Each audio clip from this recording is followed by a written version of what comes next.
Good morning. This is the Cowboy State Daily Morning Show with Jake. The new way Wyoming wakes up.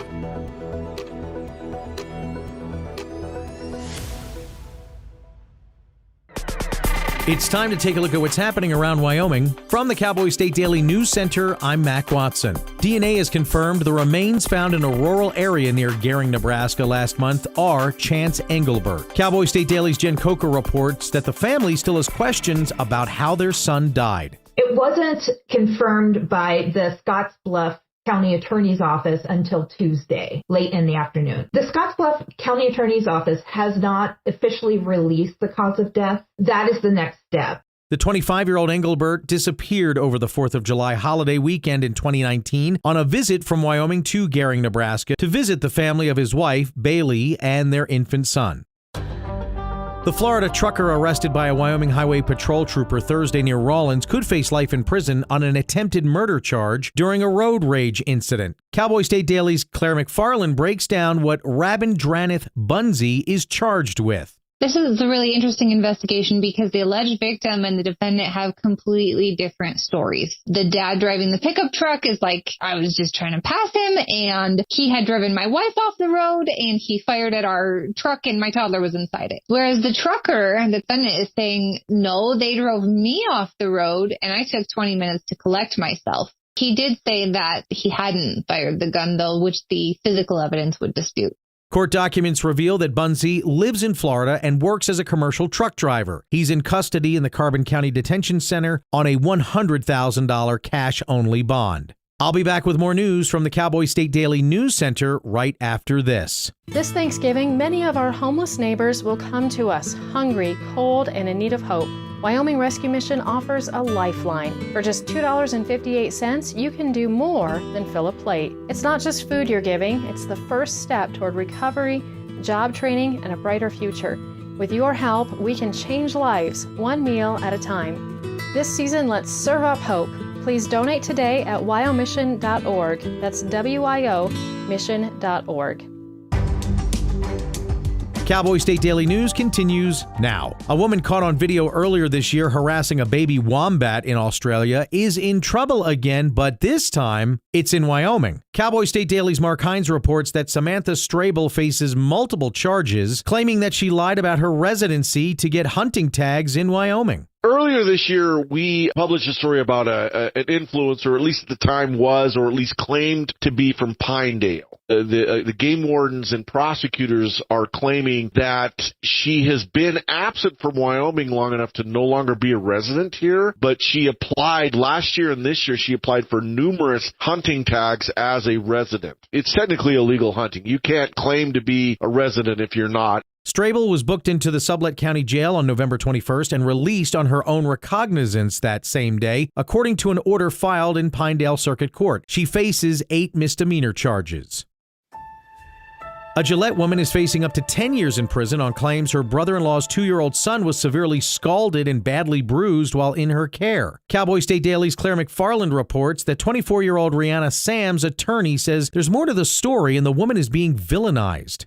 Her attorney is saying there's more to the story. An evidentiary affidavit, while useful for reporting the basic framework underpinning the charges, is really investigators compiling just what they need, sometimes more, but often just what they need to establish probable cause. In the case of a felony, to vault the case to the felony level court. And so the defense attorney here is saying, hey, there's more to this story. The public is just going off of the bare bones, and we look forward to blasting the rest open in court. Sams is out of jail on a surety bond and is scheduled to attend a January 23rd preliminary hearing in Gillette Circuit Court and is facing 1 count of felony child abuse and up to 10 years in prison. An off-duty Carbon County deputy is being praised for his quick action to help a pair of Wyoming Highway Patrol troopers fighting with suspects on a Casper roadside. Cowboy State Daily's Kate Meadows reports that Deputy Jason Black was on his way to the store when he ran to help with the chaotic scene. Black was able to help break up that scuffle, and thankfully it ended with these two suspects under arrest. 2 people were arrested and face multiple charges after the traffic stop on Wyoming Highway 258. Carbon County Sheriff Alex Bakken tells Cowboy State Daily that for his actions, Deputy Black will receive a letter of commendation at the county commissioners meeting next week. And that's today's news. Get your free digital subscription to Wyoming's only statewide newspaper by hitting that daily newsletter button at cowboystatedaily.com. I'm Mac Watson for Cowboy State Daily. My name is Dre, and I had a stroke when I was only 16 years old.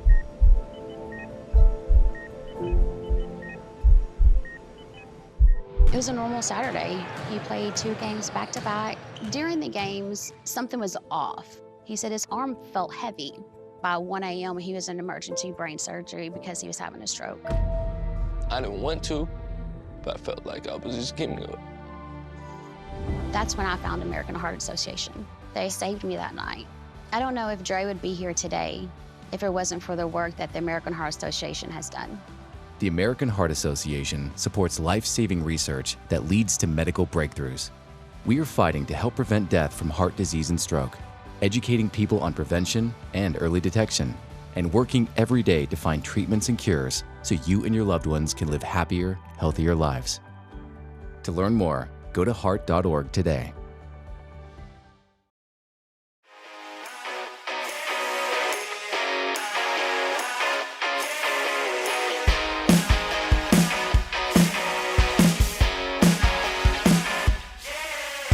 Yeah, it's Cowboy State Daily Show with Jake on a Wednesday, day before Thanksgiving. Put the bird in now. November 26th. We got a jam-packed show for you today. Lots of guests. Frank Groth will be on, retired law enforcement. He'll talk about when it's okay to intervene if you're an off-duty cop. Can you help out? What if you're just a regular citizen and you see law enforcement in trouble? Can you jump in and assist? We saw it happen in the news. Frank will talk about that. Cassie Craven, our favorite attorney in Wyoming, she'll pop on with a visit and talk about some of her latest columns, which have really gotten some serious feedback. Cassie is touching a nerve in Wyoming. Gene Bryan will be here. He's a tourism expert, particularly when it comes to rodeo. We'll talk CFD, NFR, and a whole bunch of other acronyms with Gene Bryan. Bridger Pierce, filmmaker, talk about the docu-series starring Dennis Quaid. It's all about Yellowstone. Jared Petrino will be on, and we'll discuss what's wrong with the Wyoming Cowboy football team. And finally, Paul Ulrich will pop in, the noted outdoorsman, and Paul will talk about everything outdoors. Basically, we'll just rap about the outdoors and make sure we cover it all. I think we will. Let's get a weather forecast to you. Breezy, becoming sunny today in Casper, 45. Sunny, 44 in Riverton. Mostly sunny in Evanston. You'll also top out about 44. Upper 40s for the Green River. Sunny, breezy. Chance of snow in Pinedale early morning. Otherwise, partly sunny in the afternoon with highs 38. Alpine, you might see snow as well before noon. Mostly cloudy for the rest of the day. 39 the high. DuBois, chance of snow in the morning, mostly sunny afternoon, breezy 38, Jackson snow likely, all the way up till about early afternoon, let's say 2, mostly cloudy, otherwise 41 the high in Jackson.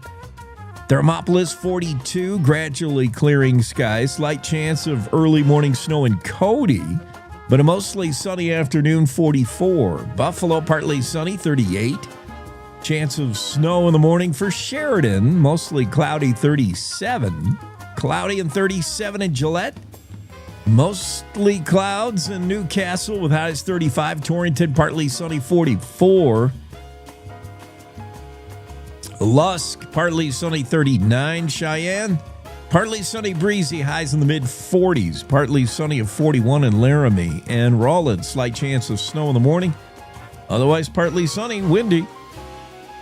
That's the Don Day weather forecast. And rolling through it so fast, I finally beat the sound bed, the music bed. That's a fast forecast. Freaky fast forecast. DNA has confirmed Chance Engelbert died in the Nebraska park at Gering. We told you that yesterday. It was breaking news before we got off the air. Sad news for the family, but they say it's not closure. They wonder why Chance was there, what was going on. They said it just brings up more questions of why. The mother of the Moorcroft missing man said 6 years later, learning that it is her son who they found dead in a rural area in Nebraska, it doesn't bring her peace. She still wonders what was going on. Remember that Wyoming woman? We call her a Wyoming woman, but it's difficult to figure out where Samantha's from. She sometimes goes as Sam Jones, at least in her internet profile. She's a bit of an influencer. She does outdoor stuff, hunting and whatnot. We've, Cowboy State Daily featured her hunting prowess in Wyoming on more than one occasion, but lately she's been in the news internationally for messing around with a wombat in Australia. You remember her? She was handily, she picked up the wombat, cuddled the wombat, was doing stuff, and it caused the president of Australia, they don't have a president, what do they have? Prime Minister? Actually, in Australia, which is formerly a penal colony for the UK, I guess the leader of Australia would basically be the prison warden, right? What is his official title? But the head of Australia was mad. He's like, dumb Americans, you don't just come over here and pick up our wombats. What are you doing? Samantha Strabel's in trouble, not for that, for drawing hunting tags, claiming residency in Wyoming. Wow, where have we just seen this happen?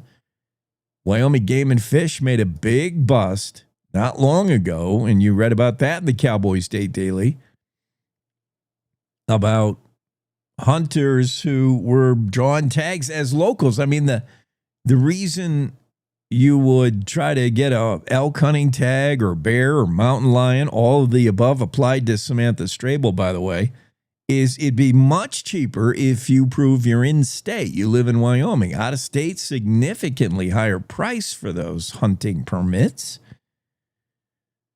Strabel is facing, several charges. She set off the firestorm in March after a video of her grabbing a baby wombat from its mother. And remember, Samantha's like, oh, I think the mom's mad. Yeah. It was the country's prime minister, so it is a prime minister, Anthony Albanese, publicly blasted Samantha, saying, we don't behave like that. In Australia, we box kangaroos, but we don't pick up wombats. Come on. Trucker accused of shooting at the pickup that drove by it. Yeah, we now know more to that story. Jimmy Orr had the breaking news yesterday. Claire McFarland has followed up. It's a Florida trucker. He's been on the road a long time legally. Been driving for like 30 years for an outfit out of Chicago. I don't know what triggered him, but allegedly we're talking about a road rage incident. The trucker story differs from the folks he shot at, allegedly. He's claiming he didn't shoot at anybody, yet they found the pistol there. They found spent shells in the cab of the truck, and they took a bullet out of the pickup truck that he was shooting at that matches the gun. So, I mean, dude, you got to find another story. This one isn't adding up. Trucker accused of shooting at a pickup in a road rage incident on I-80 just outside of Rawlins. Kate had a great story about an off-duty Carbon County deputy being praised for his quick action. He saw one of his fellow law enforcement brothers, a Wyoming Highway Patrol trooper, having a tough time fighting a suspect on a Casper roadside. The suspect was attempting to drive away, And the Wyoming Highway Patrolman was alone at the time, and he was having a physical, it could have got bad, but Deputy Jason Black stepped in, jumped in, and helped Highway Patrol. Another Highway Patrolman got there. A civilian also jumped in, and law and order was restored. Carbon County Sheriff Alex Bakken commending his deputy Jason Black, saying, "Oh, that's the kind of guy he is." Shopping at Menards on his day off. Next thing you know, he's called into duty. What did I do with my handcuffs? We're going to talk to Frank Groth today. He's kind of the Cowboy State Daily go-to when it comes to law enforcement stuff. He speaks freely because he's no longer in that racket, but he knows a lot about firearms. He's a firearm training guy. He's out of that world now, but he speaks very smartly about anything law enforcement. We're going to ask Frank all kinds of questions about what does it mean when an off-duty cop sees a crime? Can he or she make an arrest if they're not on the job? It's interesting. It changes from state to state. It also changes depending on what the officer sees, a potential misdemeanor or potential felony. And when do you jump in as an off-duty cop? It reminds me, and it reminds maybe you, of when a medical professional, a doctor, let's say, sees somebody choking at a restaurant. Do they jump in and do the Heimlich because they have professional experience, because they are in the profession? They could be held to a higher standard should, let's say, the Heimlich result in a broken rib. And you know how litigious we are in today's society. 1 minute you're choking to death on your steak. Orthopedic surgeon at the table next to you comes over, Heimlichs you, saves your life. Out comes the prime rib, but he breaks a rib while doing so, and you go lawyer up and sue him. We've seen that happen. So can the same apply to police officers who jump in if they see a crime going on? Can they assist? Can they make an arrest? Is it a citizen's arrest or a cop arrest? Very interesting. Frank Groth will tell us all about those little intricacies. Renee Jean following up on a story I already did. I told you this year Thanksgiving dinner is going to be somewhat cheaper. The bird will be. And the price of turkey is down compared to last year. Renee Jean says it's many supermarkets choosing to have what they call a loss leader. They want to get you in the door because they'll make money on you when you buy the pumpkin pie, smashed potatoes, stuffing, and all the fixins. Although, what did Trump call them? Everything other than the turkey. President Trump called them I like making fun of them sometimes, but I don't want to go there too often because I want to respect the presidency. And even not Jimmy Fallon, who's the other? No, it wasn't Jimmy Fallon. It was one of those talk show hosts, Maher, talk show host Maher. I should know this because I used to be, by the way, Maher's publicity agent, one of them. Back in the day, I used to be Bill Maher. I was his New York press agent. Whenever he did something in the New York City area or east of the Mississippi, I represented him in publicity. So if he did an interview with, let's say, me, you got this interview with Jake on the Cowboy State Daily Show, I would make sure Bill knew when it was, how to get on the Zoom, and make sure he appeared. I would feed me, Jake, the show host, questions that Bill wanted to talk about. I would also say things that Bill did not want to talk about. You know, that's what a publicist would do. I would say, hey, Cowboy State Daily, don't talk about Maher bashing Trump. He doesn't want to go there. But Bill Maher the other day said he agreed that he does go there too often. He said, after he had a meeting, he visited the Oval Office on invite, and Bill said he was taken to a merch room. I didn't know there was such a thing in the White House, like a place where they sell White House swag. I don't know. Like, it must be a T-shirt saying, I visited Washington, D.C., and all I got was this crummy White House T-shirt. He said he went into a merch room or was taken there, and he was basically dressed down by someone. He didn't name who it was, but somebody in the Trump administration yelled at him for his show. They said, the president doesn't like when you make fun of him about stupid things. Keep it, he said, if you want to keep it real on, whatever Trump did, what policy you don't like, and make a joke about that, that's cool. But when you make a joke about his orange hair, or, he walks with a limp now, he's like, that's just cheap, isn't it, Bill? And Bill Maher said he agreed. He had a come to Jesus moment with that. And he said, I do take some low shots at the president, and I'm not going to do it anymore, Bill said. Why was I even talking about this? I can't remember.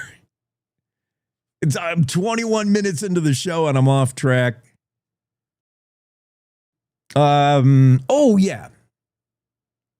Because President Trump was talking about, obviously he talks about inflation and how it pertains to groceries, your grocery bill. And he made some kind of weird faux pas saying that, he said, you can go down to the Walmart and you can still buy a reasonable price Thanksgiving. And he called it the surroundings. That's right. Trump said, I quote, I go to Walmart. Okay, stop there. Seriously, the last time President Trump was in a Walmart. If ever. Okay, let's grant him that. He said, I go to Walmart, and in every case, it's about 25% lower for a Thanksgiving meal this year, he said. And he said that includes, quote, a Thanksgiving meal and the surroundings. He called them but I guess they are. It's like what an 8-year-old would call it when you don't know, they're called the fixings, or they're called the side dishes, or whatever you want to call it. I've never heard anyone call them the surroundings, but they kind of are. You got the bird and you got the surroundings, everything around it. Past the cranberry place, past the surroundings. He said this year Thanksgiving meals are going to be 25% lower. That's a big fact, says Trump. And that includes the turkey and the surroundings. Yeah, I'm not sure what the surroundings are, but anyway, we got to take a break. I'll be right back with other stories. We're going to get to tons of stories and a special guest coming up this hour. I think Frank is going to come on. Frank Groth will be on this hour, retired law enforcement. And we're going to talk about when it's appropriate for an off-duty cop to jump in when he sees crime or she sees crime. Yeah. After this. Hey, Wyoming. Ready for news that actually feels like Wyoming? Tune into Cowboy State Daily Radio with heart, humor, and a little Western kick. From ranch roads to mountain peaks. If it's happening here, you'll hear it here. No fluff, no filter, just the real deal. Real voices, real stories, real Wyoming. If it's happening here, you'll hear it here. Cowboy State Daily Radio, Wyoming's news, just the real deal. 100% homegrown. This is the Cowboy State Daily Radio Network.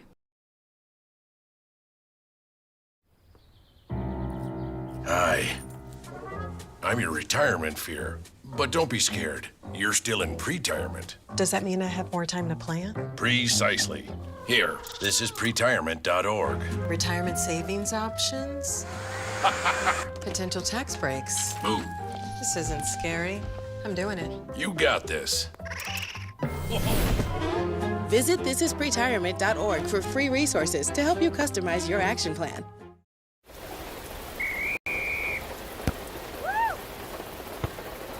Come on!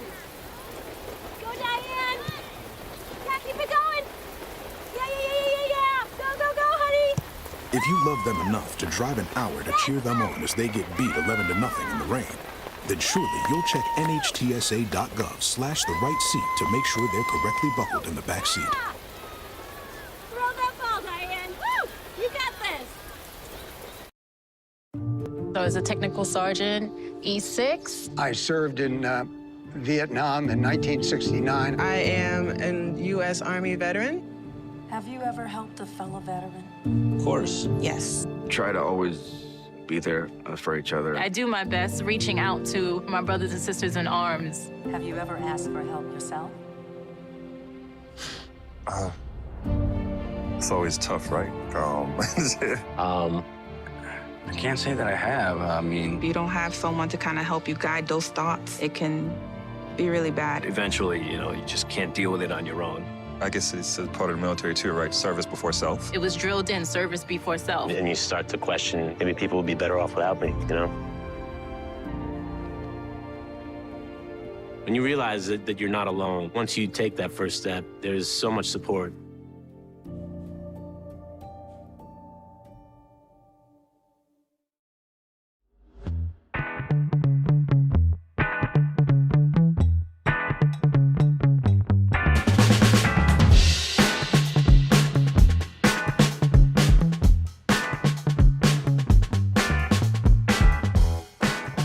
All right.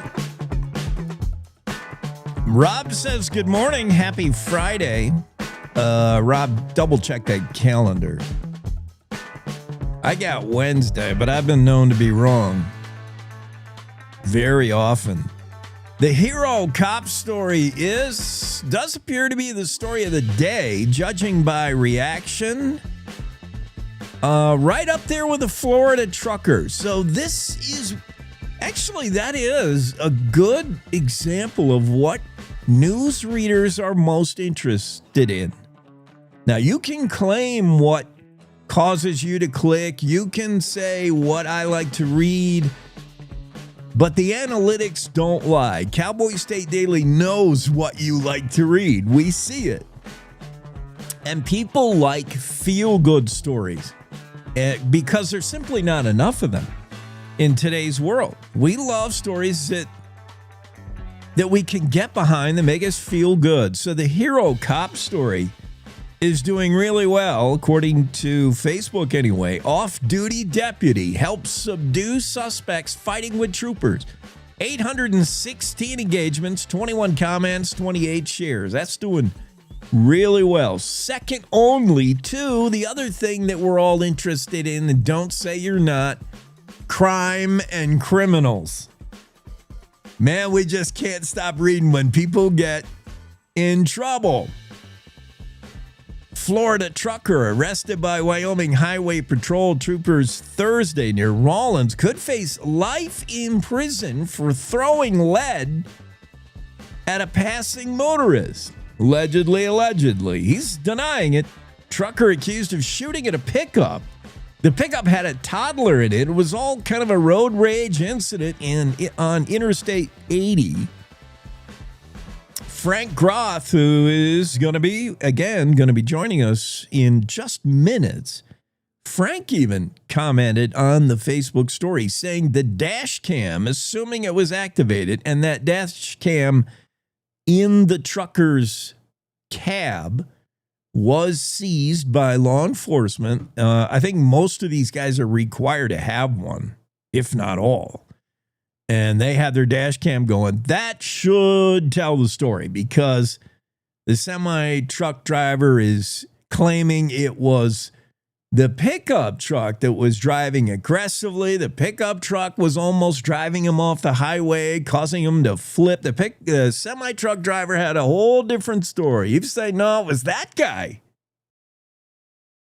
He was driving like an idiot, so I had to shoot him. No, he didn't say that. He said, I didn't shoot anybody. He said he's got a firearm in the glove compartment. And that's only because earlier that day he went to the shooting range. It's incredible how these guys think up their excuse, and in the moment. Yeah, I was at the shooting range earlier. Okay, is that why there's 2 spent shells sitting on the floor of your truck? Did you go to the shooting range with your semi-tractor trailer? Did you drive it right onto the range and shoot from inside the cab? Or would that explain why one of the bullets at the shooting range somehow flew into the pickup truck that was passing you? Because we pulled it out of that truck and it matches your gun. Suddenly the story starts unraveling. Frank Groth says that dash cam will tell us all we need to know, assuming it was operational. But road rage incidents, pointing guns at each other and shooting each other, that is no way to solve things. You never have a right to shoot at people. Even Frank has pointed out, even shooting someone who makes a half-hearted attempt to breaking into your home and then starts running away. I know Wyoming has good, robust laws, not quite as good as Florida's Defend Your Castle, where you can just shoot the mailman as soon as he steps off the sidewalk saying, it looked like he was trying to break in. Wyoming has pretty good laws, concerning defending yourself and your home, but not to the point where the bullet holes are in the back of a fleeing suspect and you were never really threatened. You never felt like your life was under threat. Then you might want to back off the whole, I can shoot at this intruder idea. Frank has talked about that in one of his many columns for the Cowboy State Daily. But that story, 950 engagements, 113 comments, 124 shares. People very interested in that. And people like to know some resolution, even though the family is saying that it doesn't feel like resolution. 4,300 engagements in the story where DNA has confirmed the remains found in a rural area in a park near Gearing, Nebraska, are confirmed to be those of the missing Moorcroft man, Chance Engelbert. He disappeared 6 years ago, got in a little fight with the family. I think he was golfing with his brother-in-laws or something. They got in an argument, and next thing you know, the last video taken, the last Chance Engelbert was seen, was a video, and he was storming off, claiming he was going to walk back to Torrington from Gearing, Nebraska. Now, Torrington's on the border. It's, 45 miles maybe from Gearing. So it's not impossible that Chance, especially if he was mad, like if, you're in a huff and you say, I'm just walking home. It doesn't matter if home is 4 miles or 40. You start out with, I'm walking home. And then Chance was never seen again until now. Remains found in this park, which is a popular dog walker trail park, but not where Chance was. Chance Engelbert was found in the north part of this park, and Jen Coker writes the story for the Cowboy State Daily. Engelbert's body discovered last month in a rugged, remote area on the north side of Scotts Bluff National Monument, not known for being the hiking spot. That's more of the south side.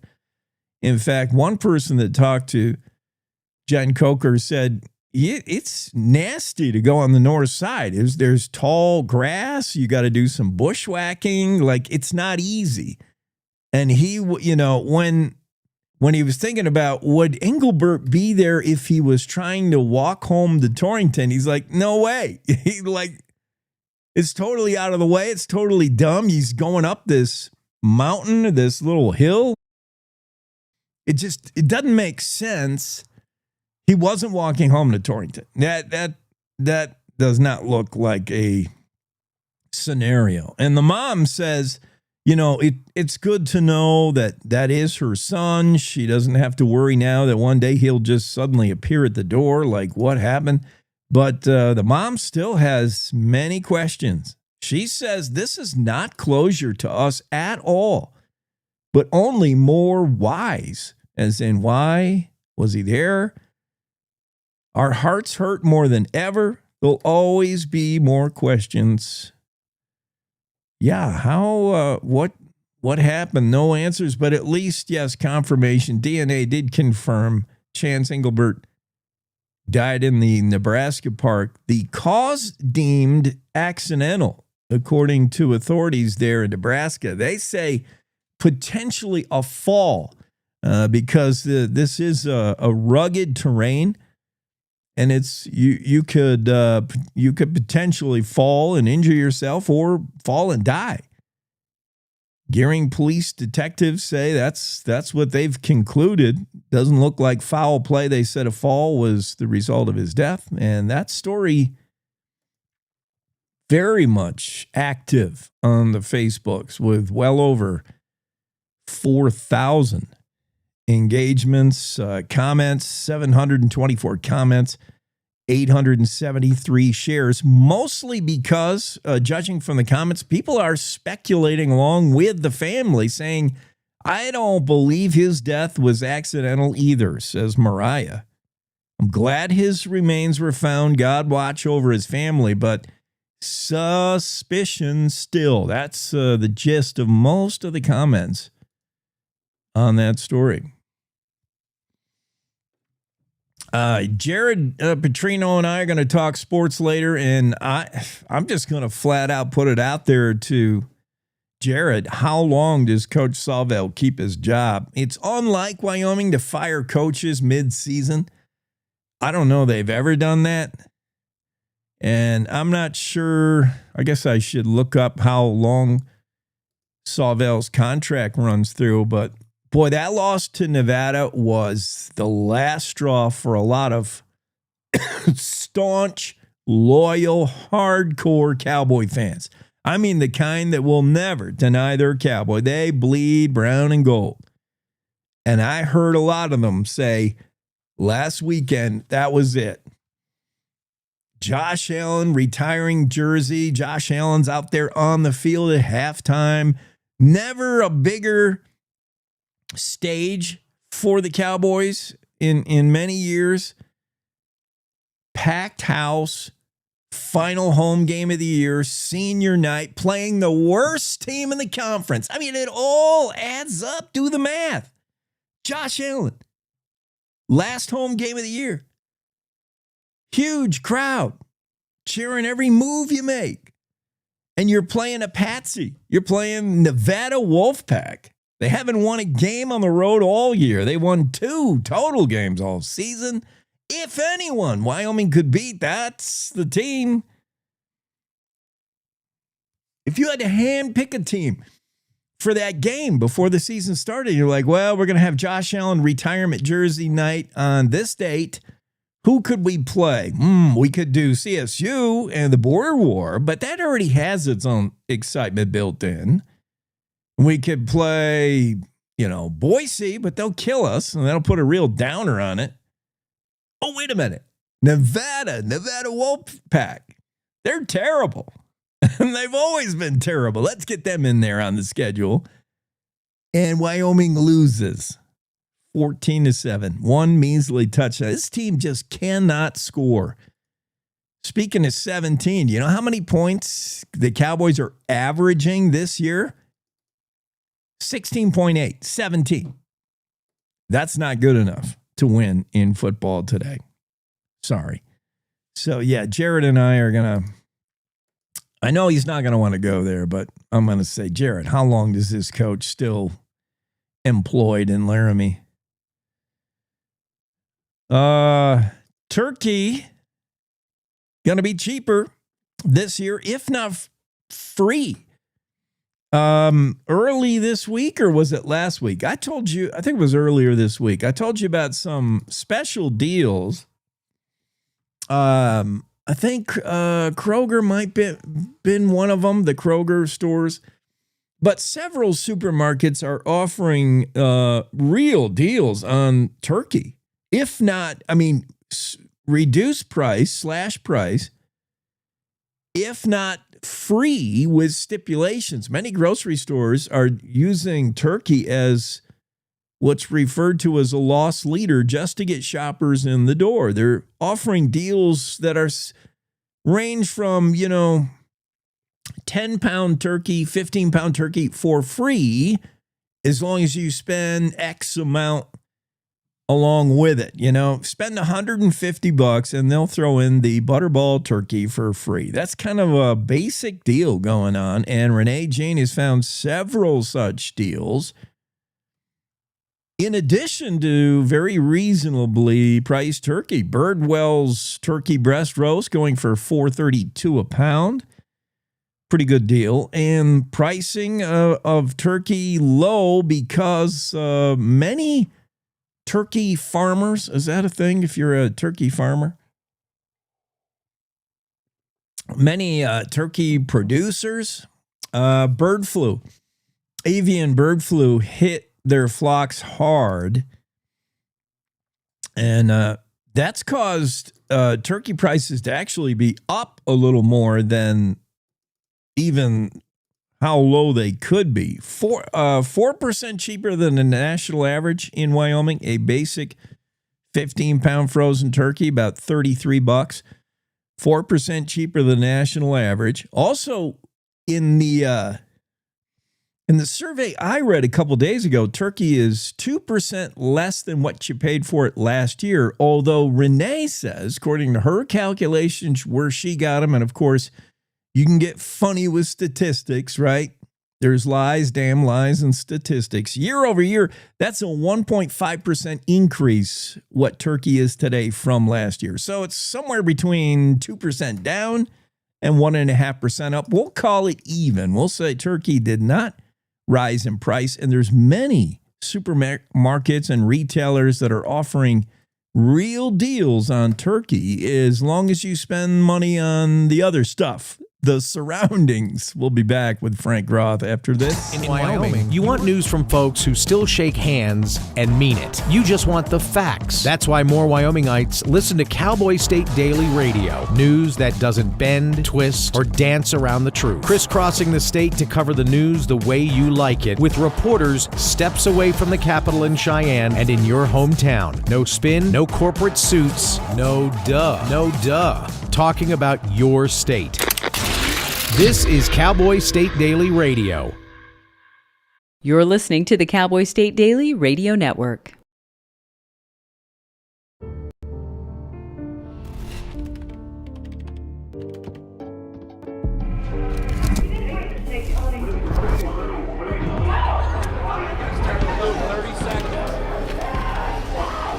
I'm an ex-drug dealer, and I'll be your sub today. Can you see anything different as a pill? No. You don't know? Fentanyl is being mixed into everything now. There's only one thing that will save somebody's life. That is naloxone nasal spray. Fentanyl, it's cheap, it's potent, and it's profitable. Why would drug dealers put a lethal dose of fentanyl in drugs if they know it's so harmful? Really just all about the money. I just didn't realize that one pill could change your whole life.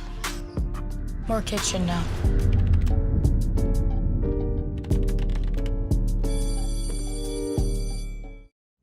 Emma, did you hear? Todd's in the hospital. Who's Todd? He got a collapsed lung from vaping. He thought it was cool. Not cool. Promise you won't vape, Emma. It can lead to a lifelong addiction, and we can't be friends if your lungs collapse. Bogus. Wacky sitcom teens aren't the best people to talk to your kid about vaping. Hey, you got a minute? You are. Start the conversation with your child about vaping today. When the uniform comes off, the battle doesn't always end. Too many of our veterans are fighting silent wars with trauma, with loss, with hopelessness. Downrange Warriors stands in that gap, offering peer support, purpose, and a brotherhood that saves lives. You can help. Visit downrangewarriors.org because no warrior should ever walk alone. Hope is waiting. Be the reason they find it.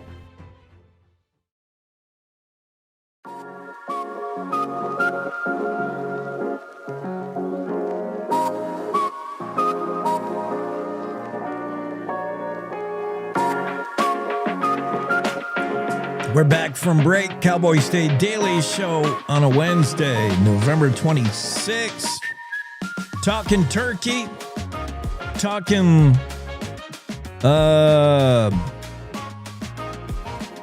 everything.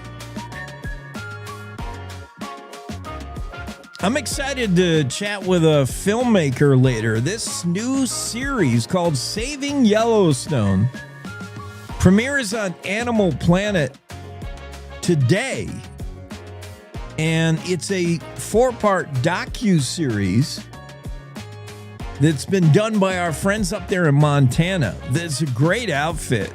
This film crew, this film company, that they do all kinds of stuff, commercials, but they do a lot of these documentaries, docu-series stuff, and they're really good at it. And they put one together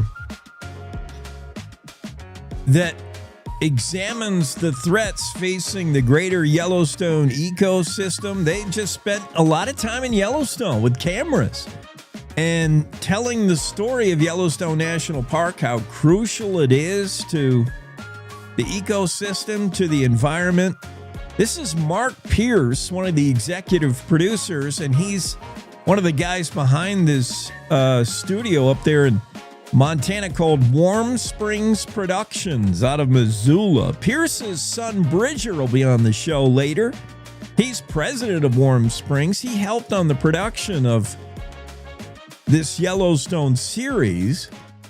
They've got a lot of experts on it, including Doug Smith, who, Doug Smith, the wildlife biologist, knows everything about everything. And they had this whole thing in the can. They had it funded, the idea for the docuseries. It was funded, ready to go. They just needed a host. And they reached out to Dennis Quaid, and Dennis said, "Oh yeah, I'm on board, man. I'm all about it." And he hosts the show, and because Dennis Quaid, he loves Yellowstone, near and dear to him. He lives up there in Montana, right on the national park border. So he got involved, and I'm excited to see it. Debuts today. We'll tell you where you can find it. And again, we'll talk with Bridger Pierce later in the show and ask him all about it. Frank Groth joins us. We're going to talk about all things law enforcement. Frank, let's start with the dash cam. The camera doesn't lie. Let's go to the videotape, as Warner Wolf used to say. If that dash cam was functional in this semi-tractor trailer driver's cab, we should know if he pointed a gun at a passing pickup truck. I mean, it sure adds up. They got a gun, they got spent shells, and they got the bullet out of the truck. I mean, yeah, it doesn't look good for him. I don't know that the dash cam would capture video of him firing. Camera is going to be pointed forward, presumably. I think the story said that he was shooting out the driver's side window, or allegedly. But if the sound was on, it's certainly going to capture the sound of the shots. Yeah. That's kind of a clue. True enough. Frank Groth, by the way, business analyst today for a tech company, former peace officer, firearms trainer living in Campbell County. He's often the Cowboy State Daily go-to, and we want to talk about all things law enforcement. I want to talk about this hero cop, the off-duty deputy who helped subdue suspects fighting with troopers. I have so many questions. As somebody in law enforcement, let's say it's you, the Wyoming trooper, and you're struggling with a situation. Backup has not arrived. You've got two people, maybe you're trying to get a hold of them. They're trying to get away. And then somebody comes up, and I don't know if it's important that they identify their law enforcement, but they just want to help. Is that okay? I mean, if you're struggling a deal and they say, "Hey, do you need help here?" What are you going to say? Yeah, or no, I'm a professional, or get in here. Well, based on my own experience, I am, if there's firearms involved, no, stay away. Right. Thank you very much. But if I'm on the ground grappling with somebody and somebody runs up and says, "Hey, I'm an off-duty police officer, I can help. Come on down. Yeah. Help me out." Yeah. Absolutely. I had an experience in the first year of my career. We had a guy who we wanted for a number of things, and he was also, I was working for the Department of Defense then, and he was also UA. He was unauthorized absence, so he was arrestable anyway. But we wanted to interview him about some things that he had been allegedly doing, and we kind of suckered him into coming down to the police department on the base. And when we started to talk to him, and he figured out, oh, hey, maybe I'm about to get arrested, I think I should leave. And he bolted. Yeah. So we had a merry little foot chase around the front of the police department. He eventually got to his car. I got there right behind him, and I'm trying to get him out. He starts the car. He's trying to get it into gear. Ultimately, he did get it into gear and crashed, reversed out of a parking space. And I went like that. It was interesting for about 2 or 3 seconds. But my supervisor, who was also there working the case with me, he jumps in the car with the guy, and now they're wrestling as the car is kind of going down the street doing this. And I'm shaking the cobwebs out. And there was a wedding that was going on, or a wedding reception, something like that, across the street at the base chapel. And the next thing I know, I've got these 6 guys all wearing dress uniforms of Navy chiefs. Yeah. And they're standing there like going, "Are you all right?" And I'm going, "Yeah, I could use a hand here." We got the guy into custody, but it was interesting. But I mean, those guys, they ran right across, and they're in their best duds. Right. Like they're not probably set up to fight. And potentially sabers. I've done a few of those weddings where you have the groomsmen and they have and they do the saber and the bride and groom. Yeah. They may have weapons with them, which is also helpful when jumping in.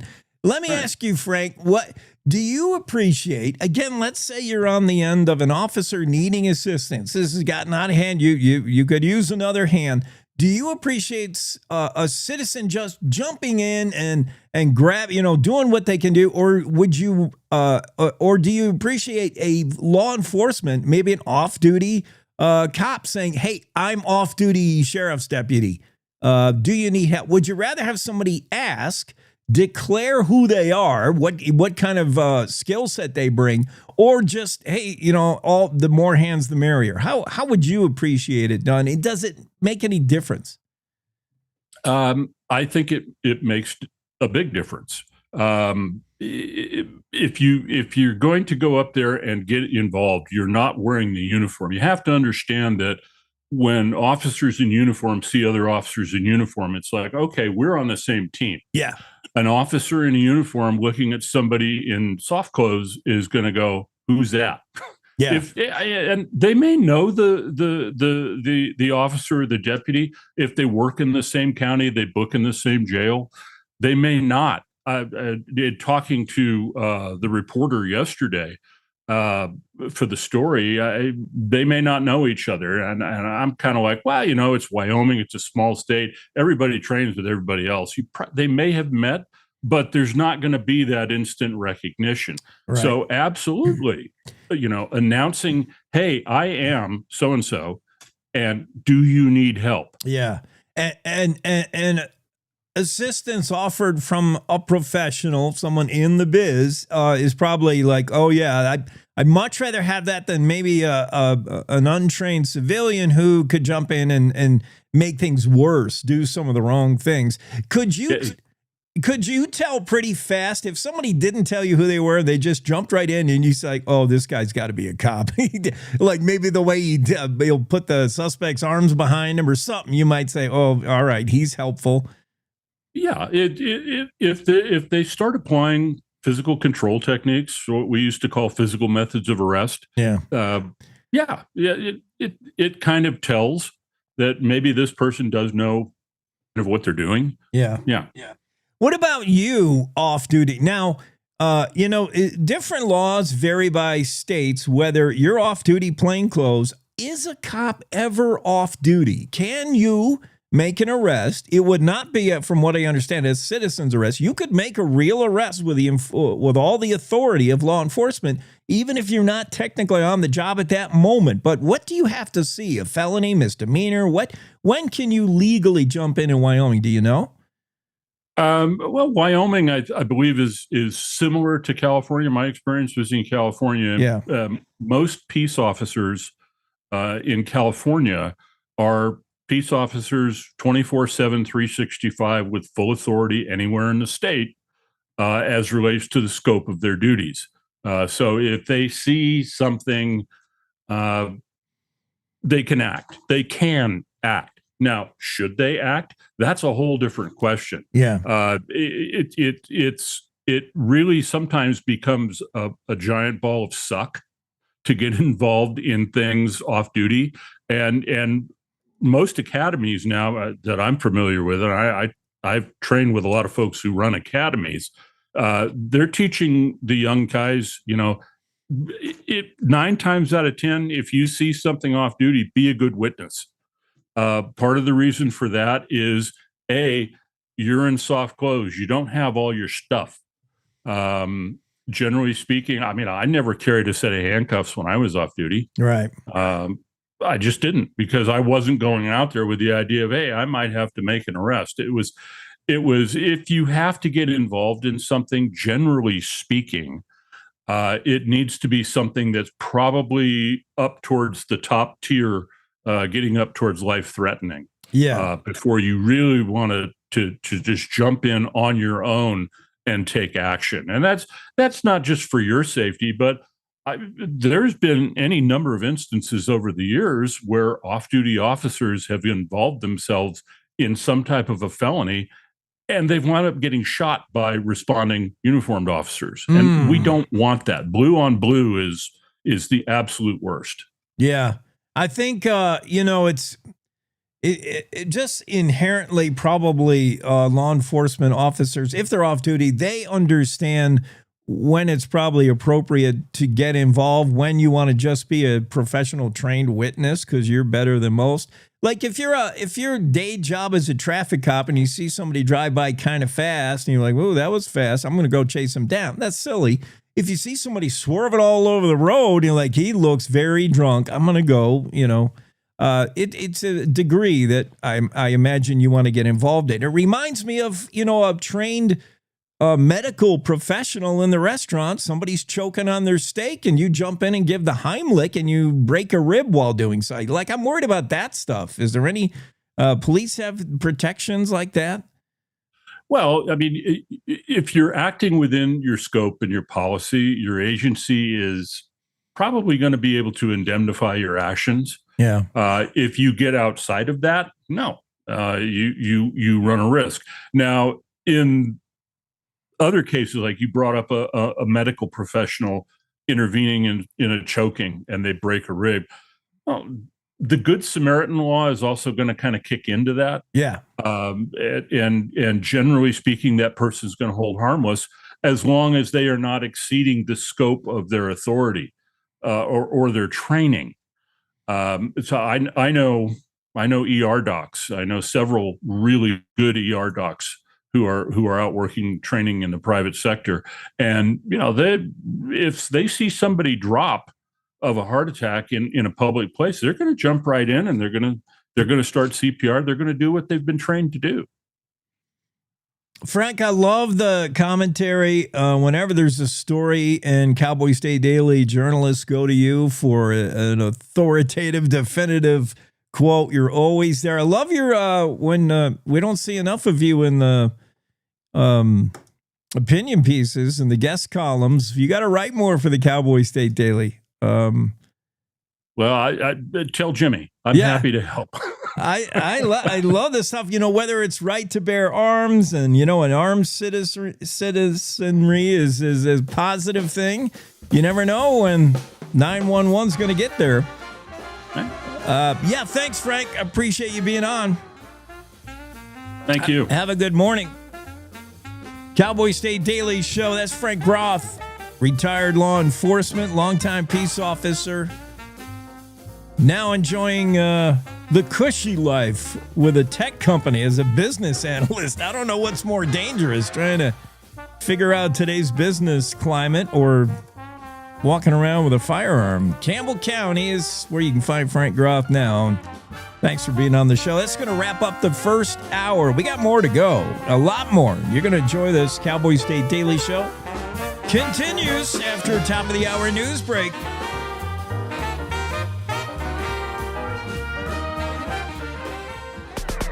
It's time to take a look at what's happening around Wyoming. From the Cowboy State Daily News Center, I'm Mac Watson. An off-duty Carbon County deputy is being praised for his quick action to help a pair of Wyoming Highway Patrol troopers fighting with suspects on a Casper roadside. Cowboy State Daily's Kate Meadows reports that Deputy Jason Black was on his way to the store when he ran to help with the chaotic scene. Wyoming State Trooper Colton Carbon had initially pulled over the SUV for speeding, and by the time Black got there, Carbon was hanging onto the vehicle, trying to prevent the individual in the driver's seat from fleeing. Black was able to help break up that scuffle. 2 people were arrested and face multiple charges after the traffic stop on Wyoming Highway 258. Carbon County Sheriff Alex Bakken tells Cowboy State Daily that for his actions, Deputy Black will receive a letter of commendation at the county commissioners meeting next week. A new docuseries entitled Saving Yellowstone premieres Wednesday on Animal Planet, featuring actor Dennis Quaid. Cowboy State Daily's David Madison reports that the series is about exploring the greater Yellowstone ecosystem. It kind of all fell into place, really focused on the science. Each episode, which begins premiering on Wednesday, will tell a specific story about research going on into a piece of the ecosystem. Dennis really did his homework on this when he attended a gathering of researchers in Bondurant back in August. And so he was up to speed. And Mark Pierce with Warren Springs Productions told me that when he reached out to Dennis to ask, he was enthusiastic right away. He says, I'm in. I love that place. Saving Yellowstone is a 4-part series that includes episodes focused on specific species and conservation challenges. After it debuts on Animal Planet, it will be available streaming on HBO Max. I'll be back with more news from the Cowboy State Daily News Center right after this. This Thanksgiving, many of our homeless neighbors will come to us hungry, cold, and in need of hope. Wyoming Rescue Mission offers a lifeline. For just $2.58, you can do more than fill a plate. It's not just food you're giving, it's the first step toward recovery, job training, and a brighter future. With your help, we can change lives, one meal at a time. This season, let's serve up hope. Please donate today at wyomission.org. That's WYO mission.org. Cowboy State Daily News continues now.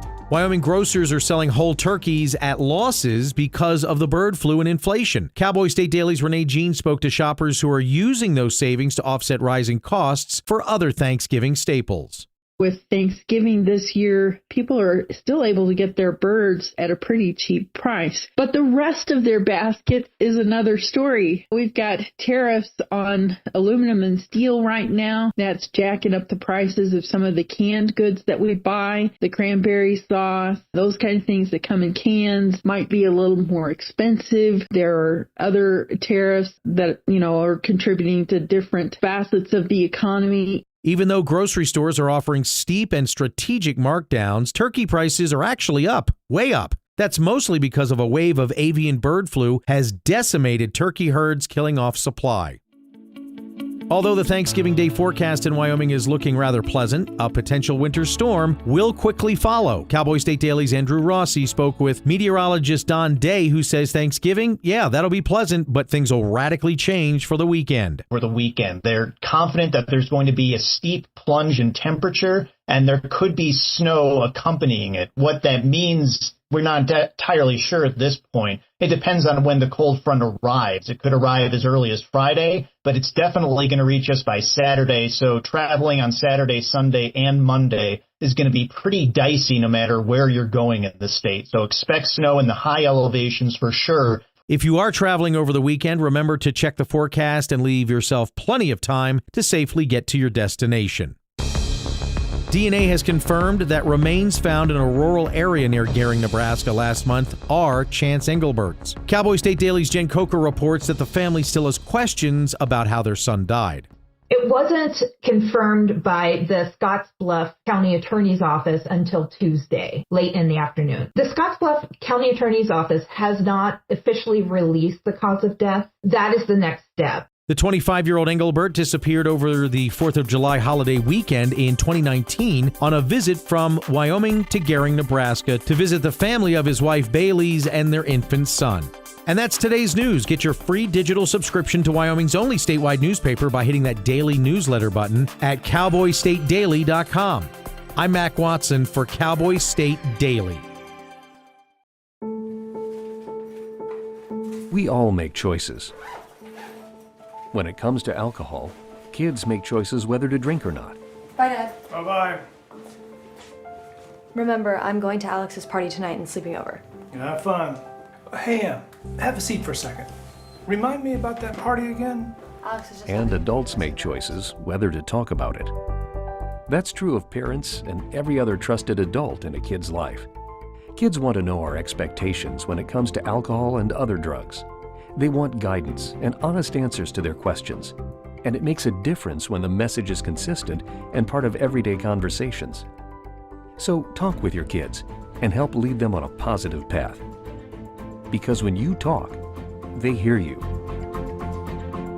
For more information about talking with your kids about underage use of alcohol and other drugs, visit underagedrinking.samhsa.gov.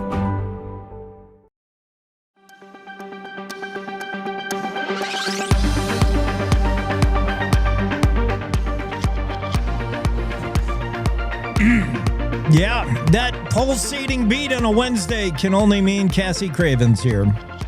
I don't know why. Cassie, old friend, it's been a while. What have you been up to? Putting a tree? It's been a while. Yeah. Just fighting the good fight. What have you been doing? Reading your columns. That's good. Like, what else? Anything riveting in your world? No.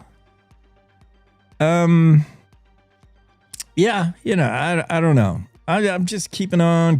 But I have been enjoying your stuff. Of all the Cowboy State Daily regular columnists, your stuff elicits the most response. Either super positive, flag waving, cheering like, yeah, Cassie, get him. Or you've lost your mind, Cassie Craven. I don't know what it is about your stuff. I think because, like a good opinion column journalist, you're not afraid to go there. And you go to those places. And let's start with welfare. The column about welfare. You ready? I'm ready. All right. I'm so ready. I like let's just start with the notion that welfare, the concept, I don't think, and you don't think, was ever meant to be a government thing. Like the government's going to help you out through tough times or whatever. If we're talking about food stamps, the stuff we saw happen during the government shutdown and the SNAP benefits going away, and boy, the people have a real sense of entitlement and expectation the government's going to take care of them.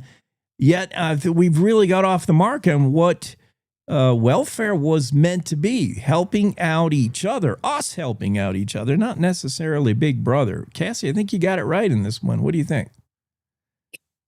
I don't know about you, but I was just a little taken aback, I guess, by some of those videos. I knew that it was bad. I just didn't realize, the extent to which this is a deep thought process, right? And how does society even begin to undo systemic thought processes that have been propped up and enabled and people have enjoyed the benefit of, That's like a hard thing to unpack, especially for people in my generation or younger that, I think are very susceptible to the talking points that you're just a mean person if you don't like welfare, right? Yeah. And I don't think that that's the case for most conservatives generally. I think a lot of conservatives are very philanthropic people, church-going people, community-based people. So I think the opposite's true. So I just wanted to dig into that a little deeper.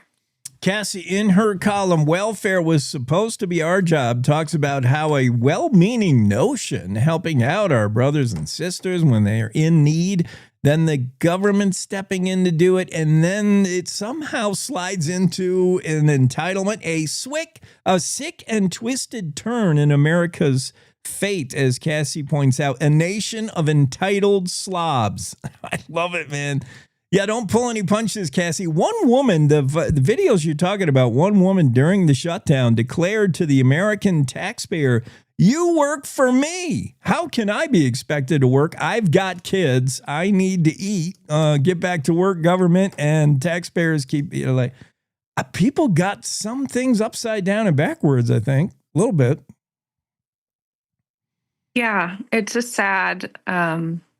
I use strong language because I really want to get across how sad I think it is and how systemic I think it is. Again, I think it's a lack of a lot of things America was built on, like love of capitalism, a recognition that that was the key to our freedom, right? Not some oppressive thing where billionaires should be taxed. I mean, yes, of course, everyone should probably be taxed a little bit, It's just an interesting conversation, especially with the younger generation who doesn't really seem to get it sometimes. Yeah. And, the positives are there. We still do see, especially during the season of Thanksgiving and giving as we move to Christmas, we do see efforts of people helping people. It still happens. The story about the wood in Buffalo. What a cool story that was. Loved that. Yeah. Isn't that just like the best visual ever in journalism this year? Like, I just loved the visual, the emotional aspect of that. That to me, that's welfare. That's what I'm talking about. We can all get behind that. That's a real that is a feel good kind of welfare. Whereas, for me, it's not food, it's housing in Teton County. And I see so many young people believing that's one of government's crucial jobs, right up there with filling potholes, is to build me a house. Where's my affordable housing? It's unbelievable. Fascinating. Well, that's not surprising, because remember, a lot of people think if the government can provide it, they should provide it, because there's an inequity if they don't, right? If certain people are disproportionately more inclined to be susceptible to poverty and its bad effects, including criminality, why would we not, right? That's the whole theory, which makes sense at face value. Like, if you don't know history, if you don't know economics, if you don't know how the world spins round. So I hope that my columns at least challenge people, like I said, especially my generation and younger, because those people are paying attention, but they're only paying attention to these extreme things on algorithms, and that's not healthy. They need to be fact-based, policy-based, like you and I are talking about. Is it a good role of government or not? Why or why not? Right? Yeah. So I hope that it does that. I know that some people really love me and some people really hate me. That has been the case, in every context of my life, I feel like. So it's not shocking to me, but I also don't care. And I also don't read that stuff because it doesn't matter to me. So I hope that if nothing else, it gets more attention and it just allows people exposure to a different idea. And it's okay if they disagree with that. That's fine.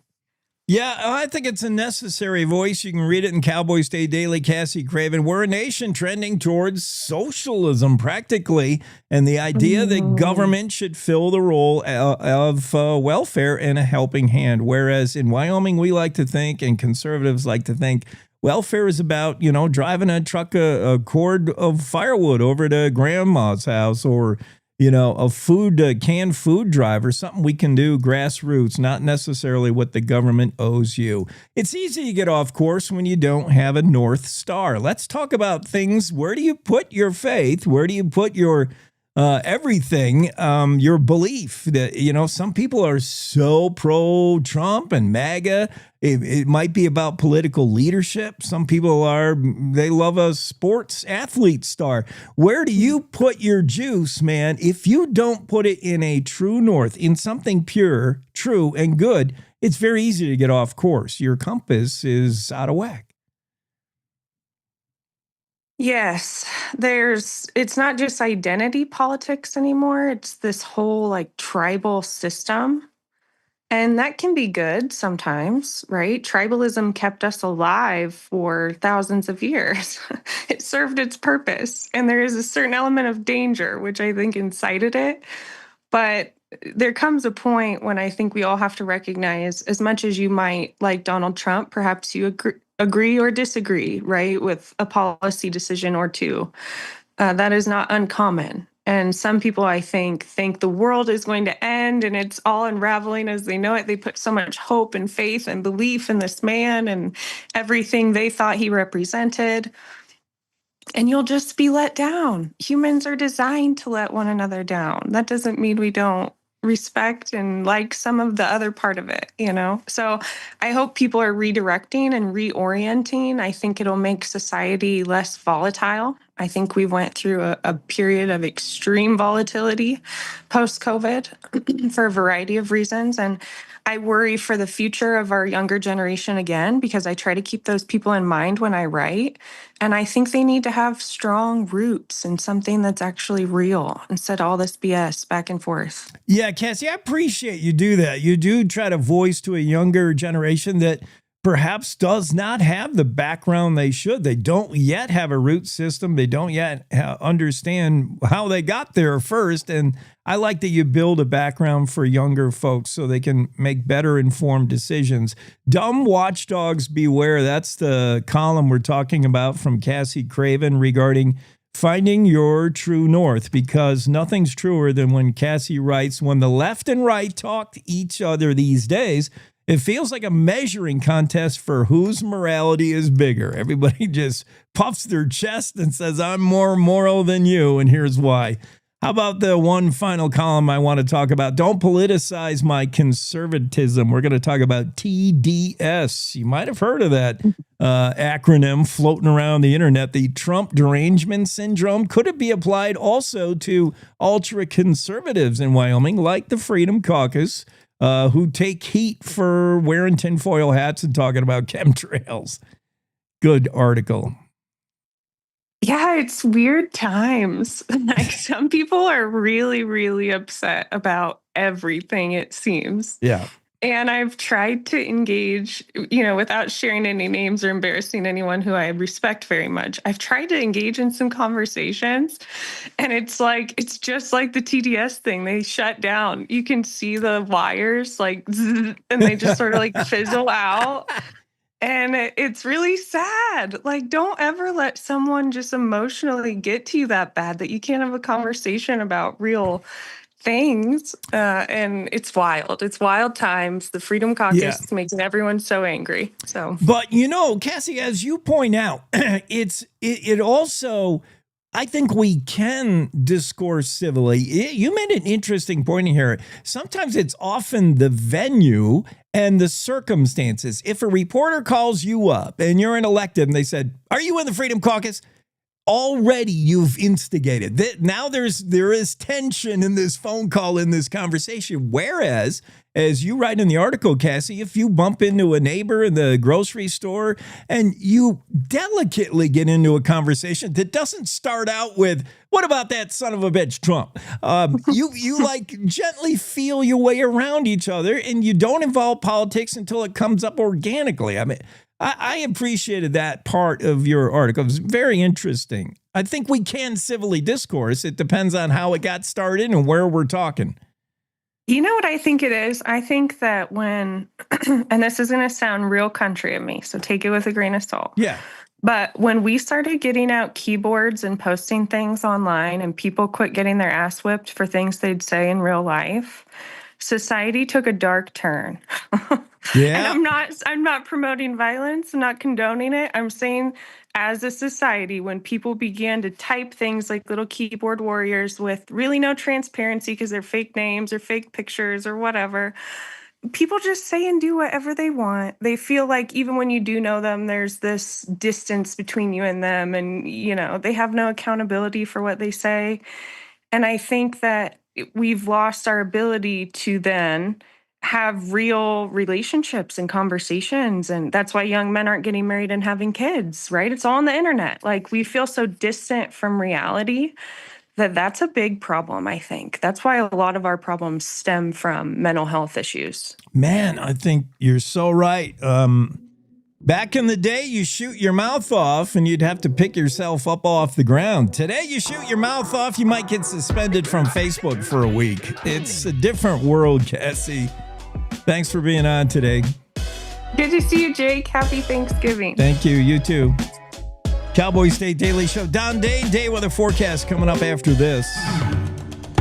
Every morning, America wakes up to reheated outrage and copy-paste commentary. Yeah, I don't follow talking points. I follow common sense. If that hits a nerve, good. It means you're still alive. No spin, no fluff, no kumbaya. Just Jake. Serving up truth, sarcasm, and grit. Stirred by hand and seasoned with reality. I don't yell, I don't pander. I just call it like I see it, and trust me, there's plenty to call. From the capital to the county fair, if it's worth talking about in Wyoming, Jake's already on it. No permission needed, no script required. The West was built by people who spoke their minds and stood their ground. I'm just making sure we don't forget how. The Jake Show. Weekdays on CowboyStateDaily.com and wherever bold voices still have a mic. No apologies, no filter, no bull. This is the Cowboy State Daily Radio Network.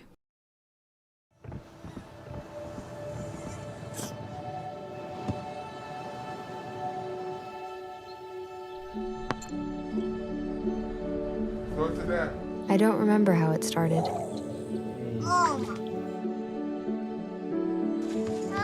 Our back and forth. Victory. Fumble. Repeat. It always came back. Dad! Okay, here we go, throw it! Yeah. You probably don't remember what you told me, That was perfect. but I heard every word. Nice.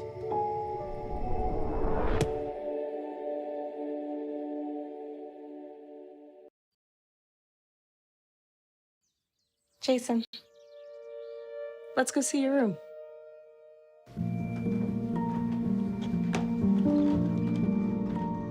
What do you think? We kept it a little spare, so you can decorate it how you like.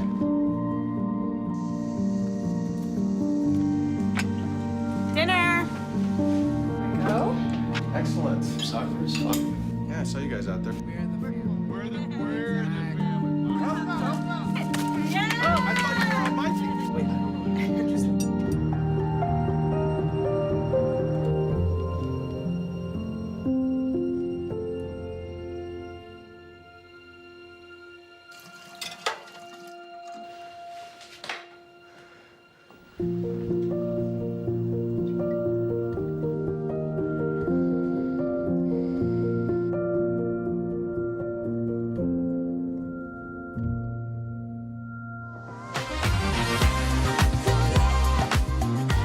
Don Dave's here. It's the day weather forecast. Don, it says in my notes we're to begin the discussion with the Cowgirls basketball roster. Why so many of these players are from out of country? More than half the Wyoming Cowgirls basketball players are from Finland, France, Denmark. What? Cool. Well, hey, Ray, get players where you can get them, you know? Maybe they don't have the transfer portal in Finland, you know? So, right. Hey. Actually, I got my notes crossed up. That was a topic of discussion for Jared Vitrino. Don Day knows weather. Don, I know you've answered this question, but I forgot, which is good that I'm so forgetful because I'm able to bring up same topics in case listeners missed it. early season weather activity, whatever season we're going into, but I'm thinking winter, early season severe winter, and late season severe winter for that matter, tends to happen, in my experience, east of the divide first. When we get our first good snowfall or first decent, like, oh boy, get the shovel, it's you guys over there that I'm in Jackson. I'm like, we're going to get ours. Don't worry. But they get it east of the divide first for the most part. Is that true? And why is it? Well, it's because I will tell you, the Continental Divide and the chain of mountains from Alaska to Mexico plays a really big role. When air masses come out of Canada, especially early in the season, it is easier for them to go to the nation's midsection and the Great Lakes in the Northeast because they don't have to crawl over mountains. I don't want to say cold air masses ricochet off the mountains, but the mountains will hold it up sometimes. And boy, we saw that yesterday. I know we still don't really have a lot of weather going on right now, but it was a mini blizzard in the Dakotas and Minnesota yesterday. 50, 60 mile per hour winds. They had 70 mile per hour winds in Nebraska. Oof. Nasty conditions. There's 2 feet of snow coming to the upper peninsula of Michigan today. And anybody that's flying through Chicago this weekend, I'll apologize right now. Chicago is dead bullseye for a major winter storm. And that's going to get parts of the Midwest. And we're going to get part of that here. We're going to get a glancing blow in terms of the severe winter weather. We'll have some winter weather to deal with here, but a lot of winter's coming to a lot of the nation here over the next 5 days. And O'Hare it's such a hub. It influences every flight. Oh my goodness. And 70 mile an hour winds in Nebraska means the Corn Palace is now in Amarillo, Texas. Previously in Mitchell. Holy cow. All right. Well, we're going to see weather this weekend. Now, whether you can get your trips in for the holidays, air travel, that's dicey, but driving around, it's going to be challenging, but try to get the car parked by Sunday, the weekends. Well, here's the thumbnail sketch of travel weather. First of all, for today and for tomorrow. Really not a lot going on other than the mountain passes. The mountain passes are starting to see developing snow right now. And if you're traveling over the mountain passes today and tomorrow, you will encounter some snow showers. That being said, lower elevations today and tomorrow, and for Friday morning, no problems. But north to south is where the weather deteriorates Friday. So Friday about noon, the Canadian cold front will cross the Montana border. By 6 p.m., that front's going to be into Casper. By midnight, the front will be through Cheyenne and Laramie and Rock Springs and Green River and Evanston. So the weather deteriorates Friday, north to south. So Friday, if you're traveling, my recommendation is don't dilly-daddle, because depending on where you're going, point A to point B, that north to south gradient in the weather change is certainly going to be bringing some wintry weather. We don't expect this to be a big snow, but I'm expecting enough snow to certainly make roads icy, because the first layer is going to melt. Then it's going to freeze up. And then parts of Wyoming will get snow again, mainly in the south on Sunday. And temperatures this weekend at best 20s, single digits, teens for lows. Monday morning, there might be some areas flirting with 0 in a few places. So winter is finally showing up. Yeah. All right. So traveling home for Thanksgiving, keep an eye in the rear view mirror. There's weather following you. That's right. And then have a great Thanksgiving, Don. The tip for tomorrow, if you want to raise the temps a little, leave the oven door cracked while you're cooking the bird, and we'll all it's like a 5-degree boost. Well, if you do that, then it's just like we cut the turkey. It's like, what's all the pink in the middle? Well, Jake said to open the oven door. So. Oh, no. We've just spread salmonella on our weather forecast. Sorry, Don. Have a great day. Let's not invite salmonella to Thanksgiving dinner. Yeah, we'll leave her out. Thanks, buddy. Bye-bye. Day weather forecast. Yeah, you don't want to. Never mind that. I have terrible ideas. Kids, don't do anything I say. Your best taking advice from this guy. Let's get a true legend onto the show. You may recognize him from Wendy's podcast back in the day, the Roundup. I think this guy was on the Roundup.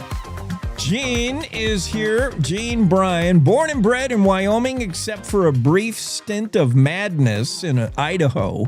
But he got back here as quick as he could. And we can thank Callie Milstead for his on-camera presence. You're dredging up some history now, Jake. Yeah, buddy. Gene Bryan is with us. We're going to talk all things tourism, particularly rodeo, which who doesn't like rodeo? I want you first to sketch out your career because it has been storied. Tell us the path that got you, why we're going to talk so many acronyms, CFD, NFR, and then running the tourism show for the state. How did it all start? And take us through it, the 80s, 90s, up till now. Yeah, actually clear back to the 60s. So okay. I got a journalism degree from the University of Wyoming, and my goal was to become the world's greatest sports writer. And then I found out I like to eat. I came back from the Army as the managing editor of the Boomerang after doing 2 years as sports editor of the Boomerang while I was going to school. Yeah.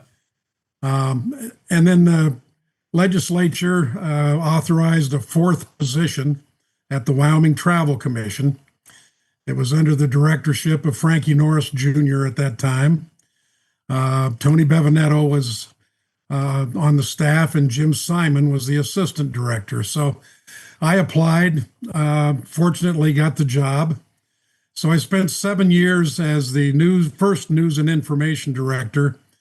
And then when Tony moved up to the Park Service, Frank asked me to be the assistant director. So I did that for a couple of years and then got into the agency business with my brother.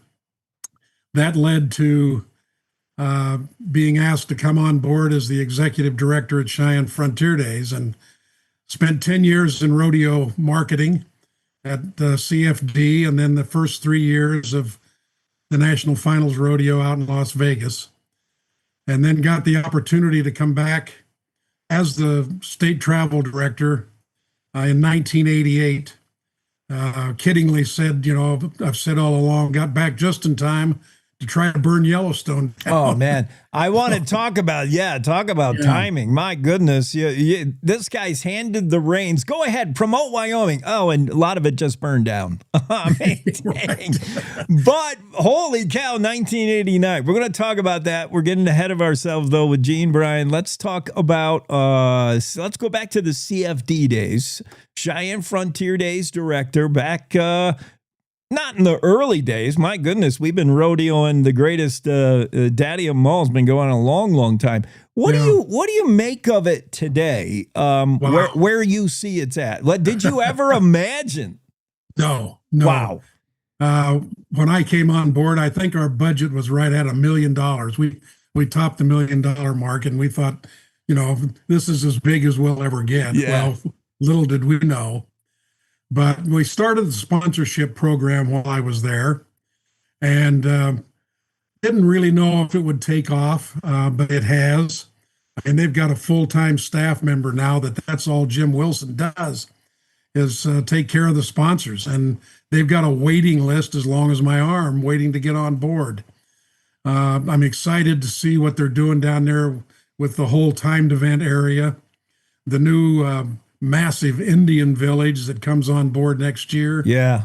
It's spectacular what it's become. And very, very, very proud to say I was associated with it in a small way.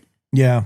They've really put the pieces together around what is the core. I mean, we still rodeo in Cheyenne. You better know it. We added a day. It's now 10 rodeos.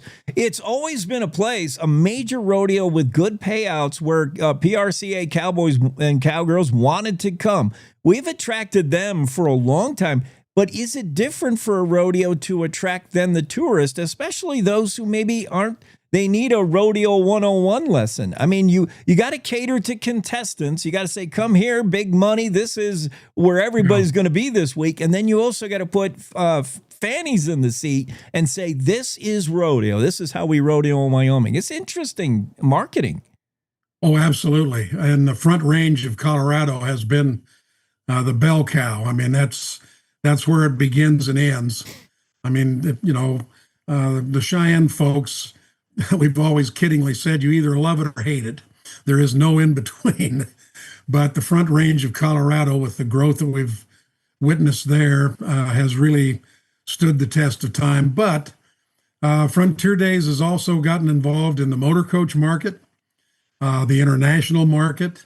So, yeah, rodeo marketing is, it's got its challenges with the whole animal welfare issue, but I think that's been handled extremely well, both at the PRCA level and also Cheyenne Frontier Days level, because veterinarians have been involved from the get-go, and they take care of those animal athletes, every bit as good as the medical community takes care of the cowboys and cowgirls. Yeah, absolutely. And I think that's something, hopefully the message is getting out there to these animal activist people. And, God bless them. We love animals. And guess who's first in line as animal activists? That cowgirl running barrels. I mean, my goodness, they care about their animals. So, hey, we get it. And, you and I, Gene, know the rodeo community also has so many positives for sponsors, for people looking to get involved with money, because rodeo people they're just brought up so good. You're talking about competitors that want to beat each other, yet they'll help each other to the degree. I mean, it is unlike any sport you've ever seen, rodeo. Rodeo folk are good folk. They're good people. That's the only professional sport that you pay to play. Yeah. And they do it because they love it. I mean, finally, we're seeing big money now in rodeo for the first time. It's never going to be on the level of professional golf or tennis, but they don't want it that way either. They want to keep the Western tradition alive, and they do. I mean, they'll compete to the nth degree, but then they'll be back there helping the guy get his saddle right, or go over and bulldog a steer and then go and jump on the hazing horse. So yeah. It's amazing to watch. It's a brotherhood. It's different. From the Frontier Days director, then word was out, Gene Bryan, somebody you want when it comes to rodeo. NFR moved to Las Vegas, and their first call was, Gene, can you come with us, help us promote? GM of promotion starting in 1985. What was that like? Why were you on their radar? You were somebody. Well, it was interesting. Bill Armour was with the Winston Rodeo program, and I ran into him at the PRCA convention down in Denver. And he said, rodeo, give us some names. Las Vegas events need somebody to come on board and take over the marketing for this thing, because the challenges are going to be enormous. Because, the Okies and the Texans, they were really upset about losing I imagine, the national finals to Las Vegas.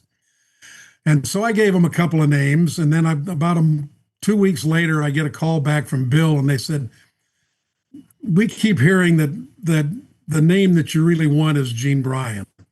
Would you be interested? The interesting part is I had already decided that the 85 show would be my last at Frontier Days for a variety of reasons. And so I said, I'll talk with my then wife, Sharon, and we'll kick it around. So I ultimately did. I applied and went out and interviewed, and good blessing, I got the job. And so I went out, started April 1. I always worried about that date as a start date in 85. And so we had a real challenge, because we were going to rodeo in December.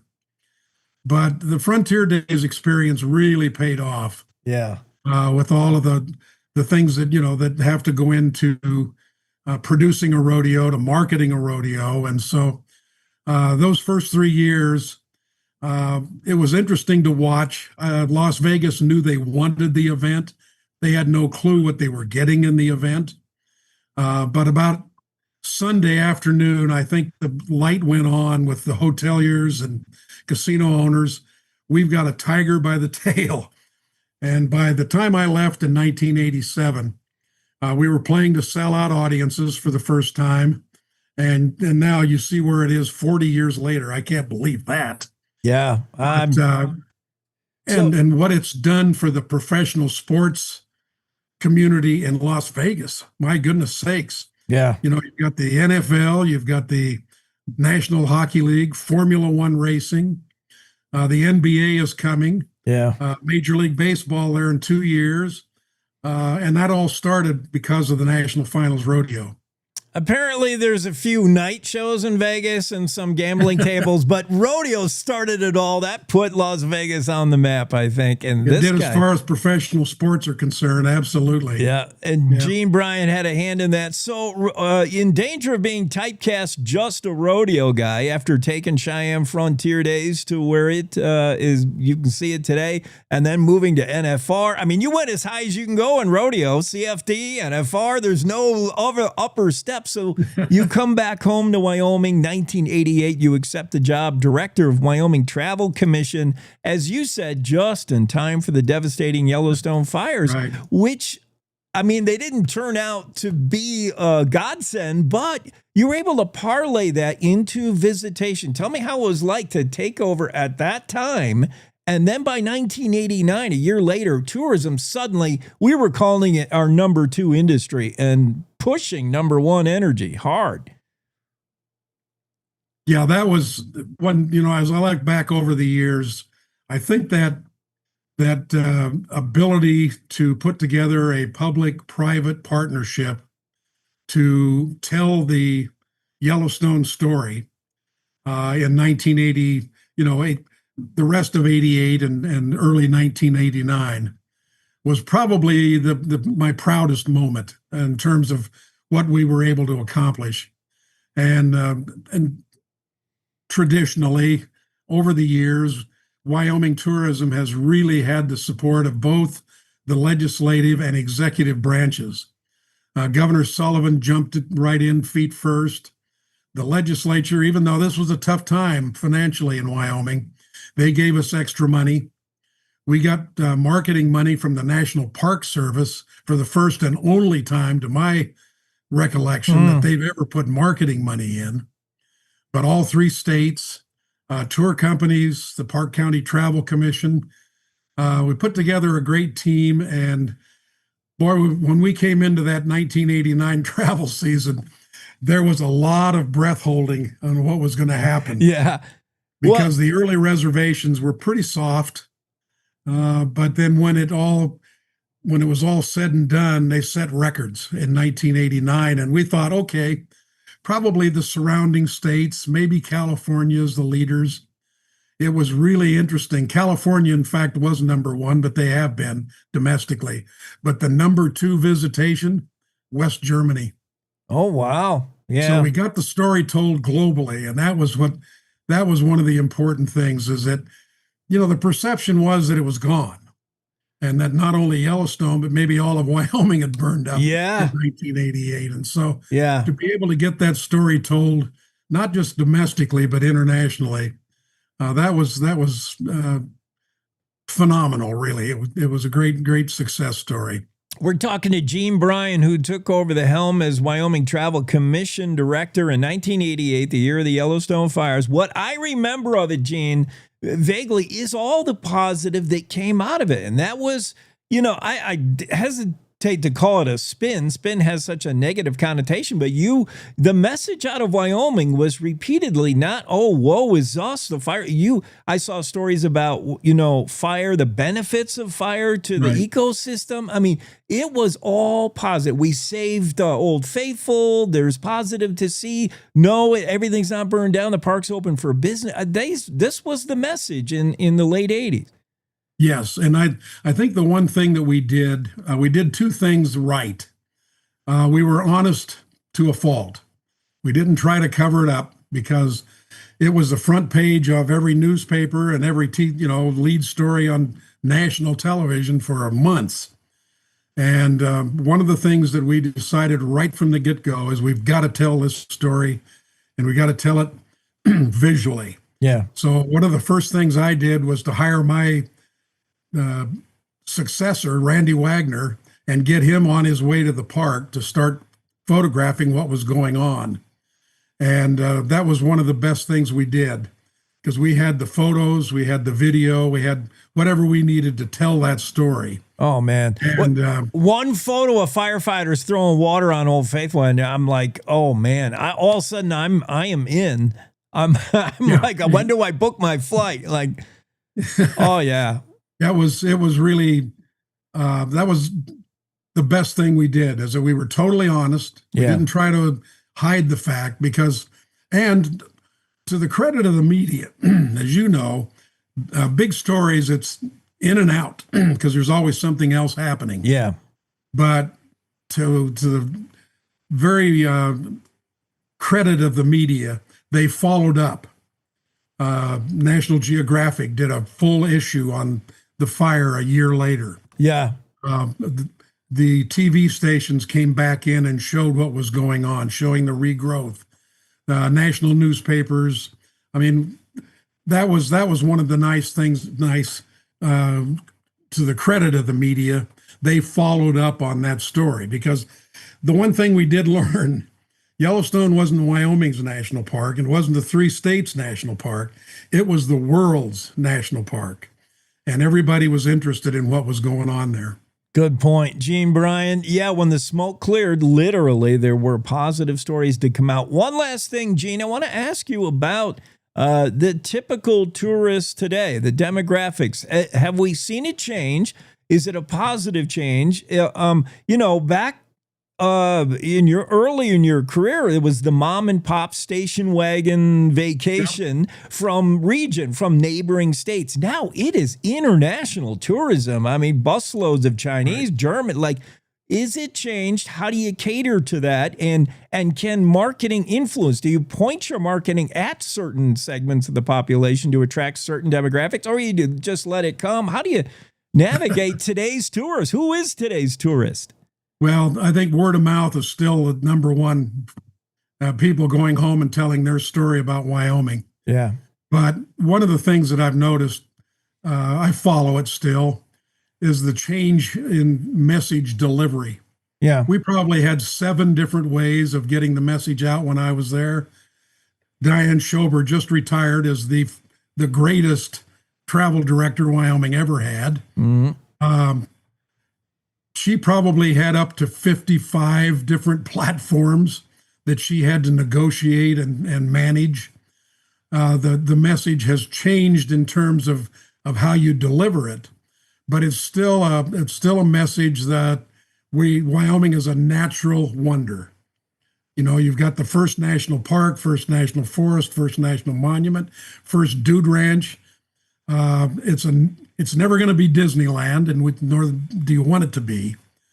People come there because of the wildlife, because of the natural features, and so people are hungry for that, I think. And it doesn't matter whether you're from Holland or Germany or Keokuk, Iowa.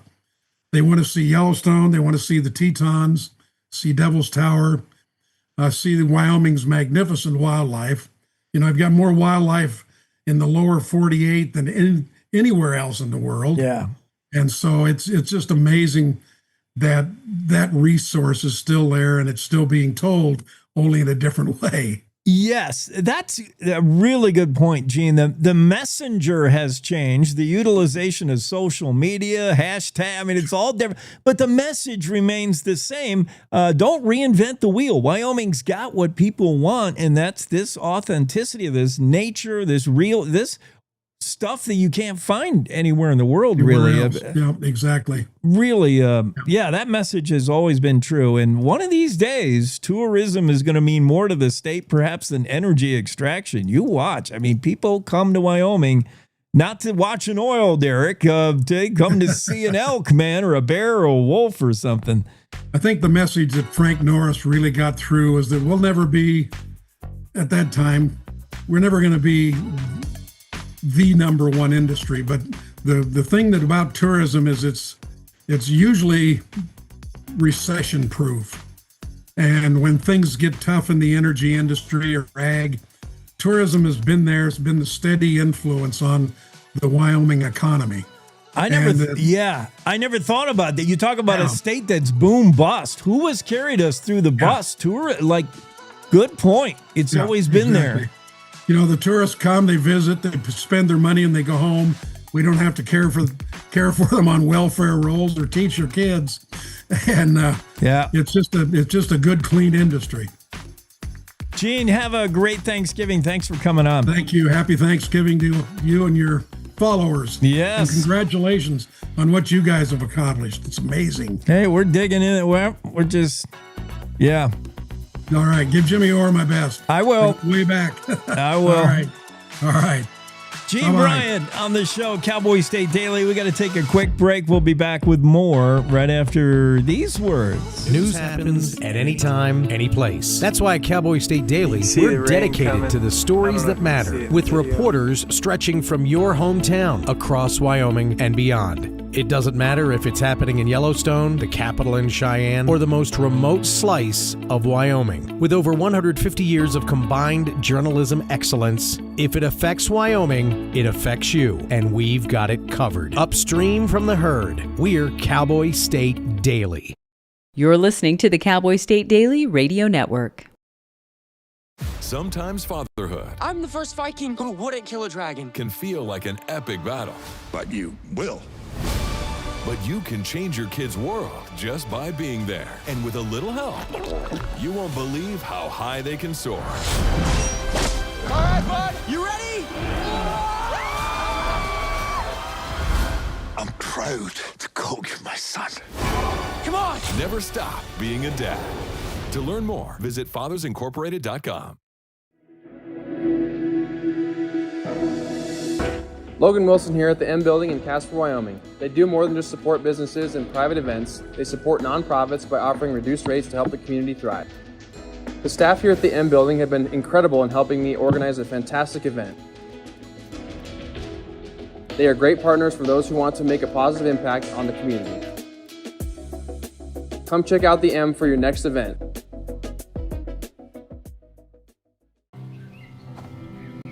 For decades, I've taught you everything I know.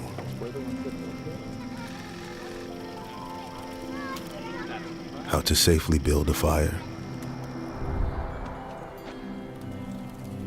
How to control the flames.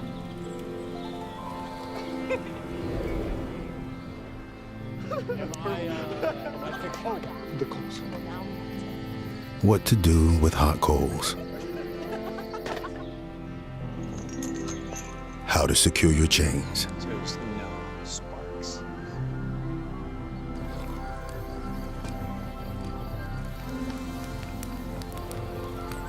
But I can only teach wildfire prevention. Only you can prevent wildfires.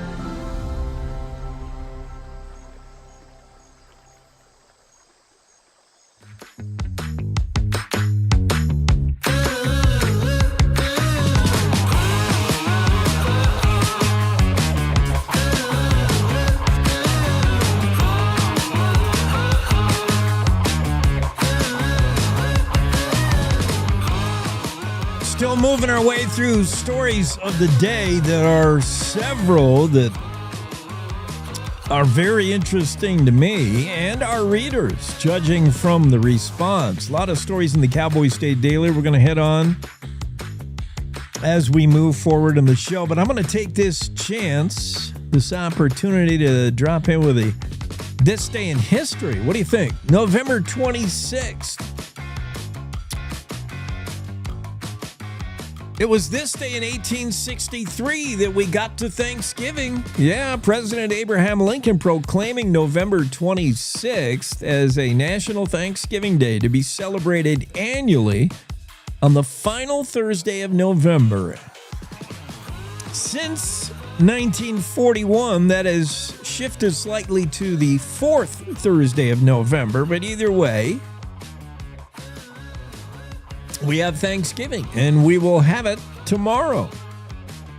1919, this day, USS Laramie, a fleet replenishment oiler, was launched.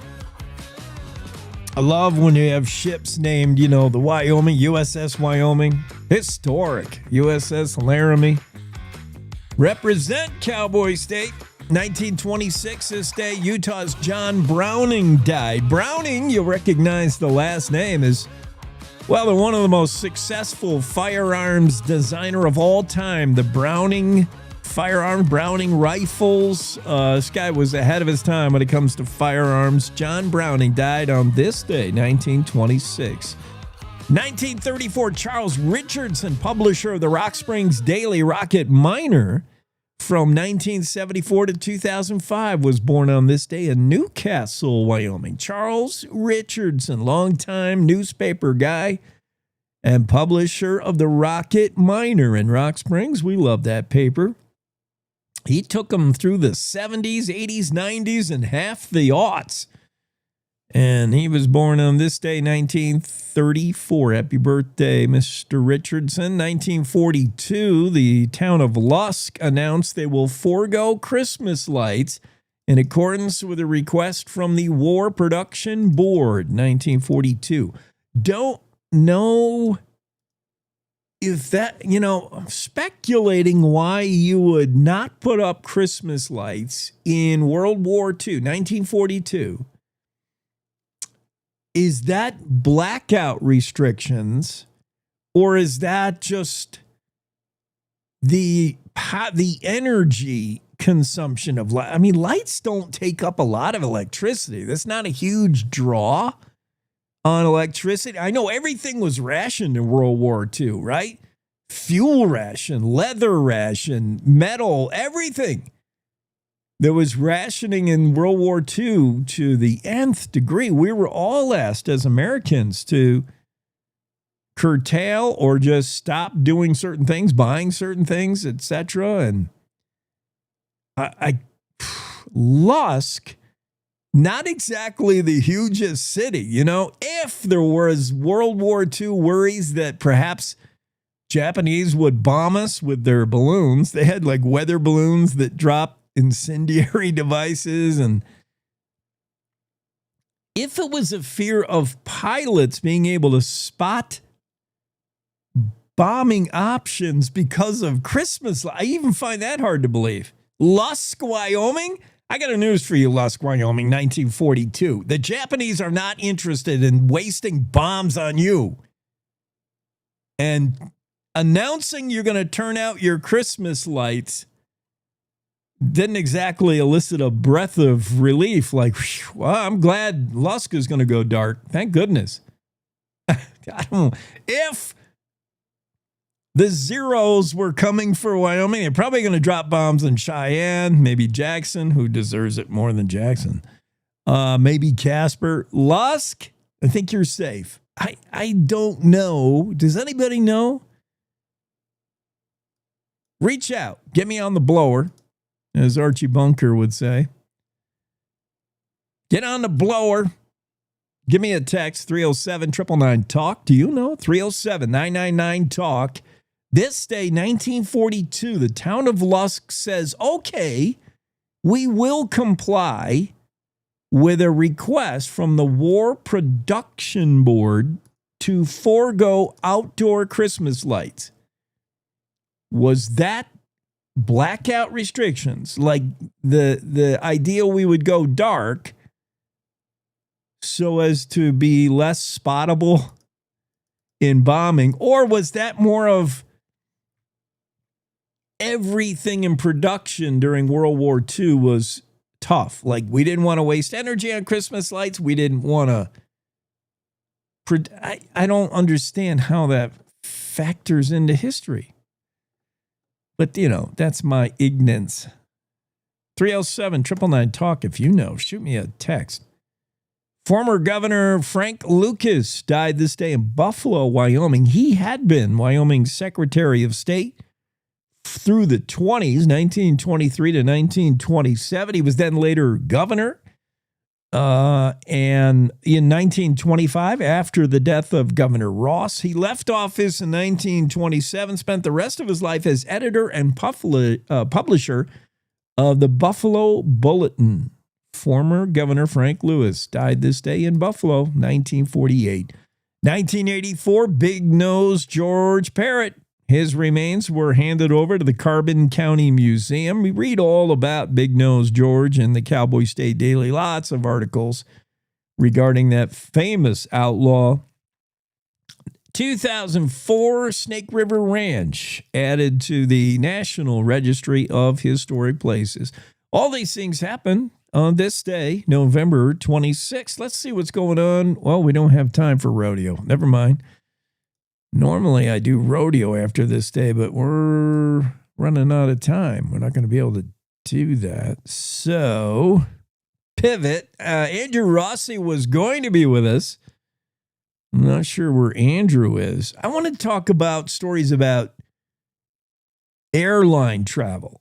I have 3 stories about because a lot of us are going to be taking a plane trip somewhere for Thanksgiving holidays, I bet. And I got 3 juicy stories about airline travel involving seat squatters. What are they? And making sure you dress for your flight, dressing with respect. All kinds of stuff, airlines. We'll do that when we come back. It's time now, though, for a news break. And we'll catch you on the other side of that. Our radio affiliates going to play their news at you just to keep you informed. And we'll catch you when that is over. Top of the hour now, the Cowboy State Daily Radio Network.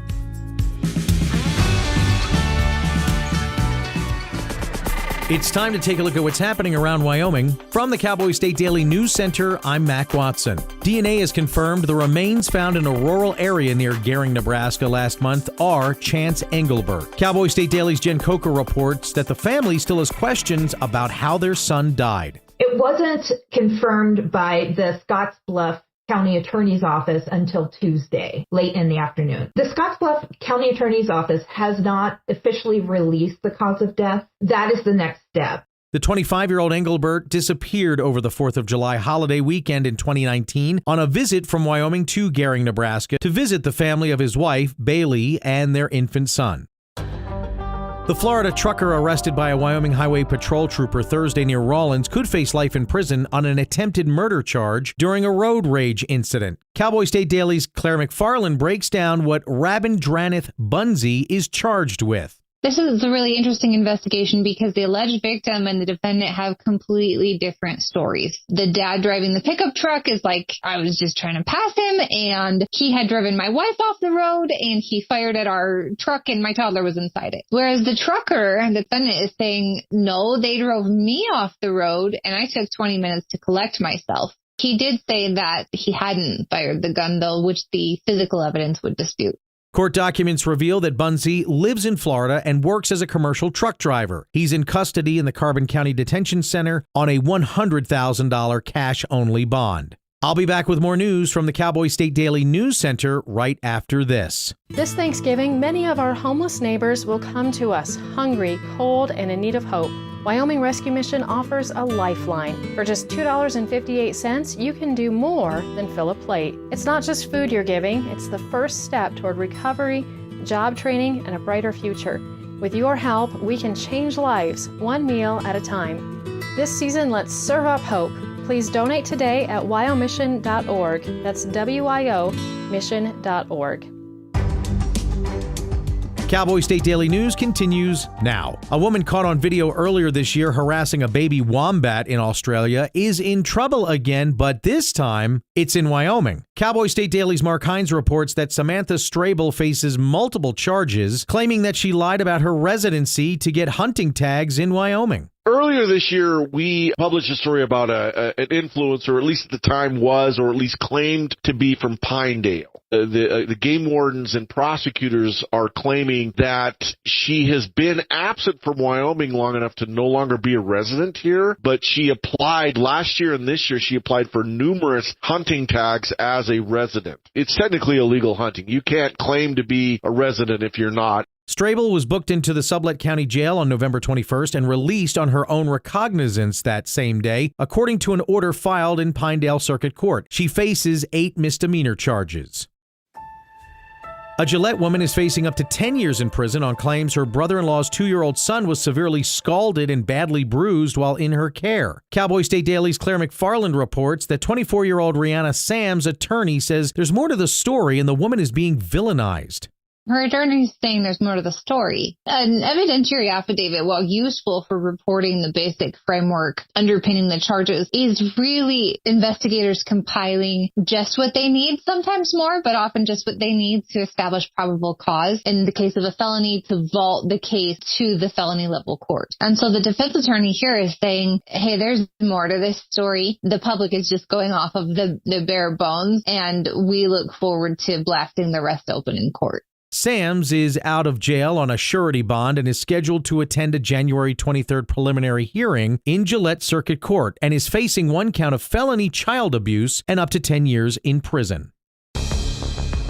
An off-duty Carbon County deputy is being praised for his quick action to help a pair of Wyoming Highway Patrol troopers fighting with suspects on a Casper roadside. Cowboy State Daily's Kate Meadows reports that Deputy Jason Black was on his way to the store when he ran to help with the chaotic scene. Black was able to help break up that scuffle, and thankfully it ended with these 2 suspects under arrest. 2 people were arrested and face multiple charges after the traffic stop on Wyoming Highway 258. Carbon County Sheriff Alex Bakken tells Cowboy State Daily that for his actions, Deputy Black will receive a letter of commendation at the county commissioners meeting next week. And that's today's news. Get your free digital subscription to Wyoming's only statewide newspaper by hitting that daily newsletter button at cowboystatedaily.com. I'm Mac Watson for Cowboy State Daily.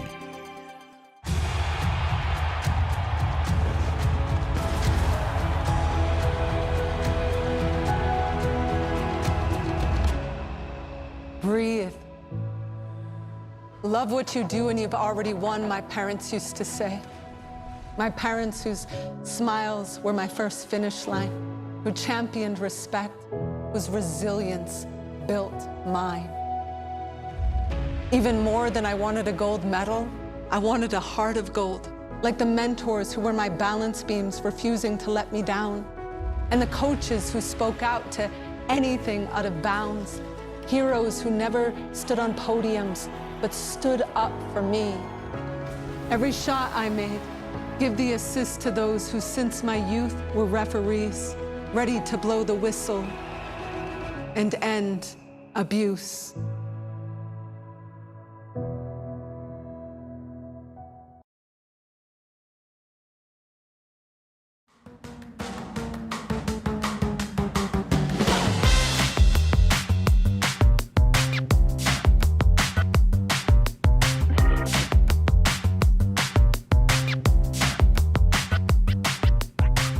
Hey, a big thanks to one of our listeners who did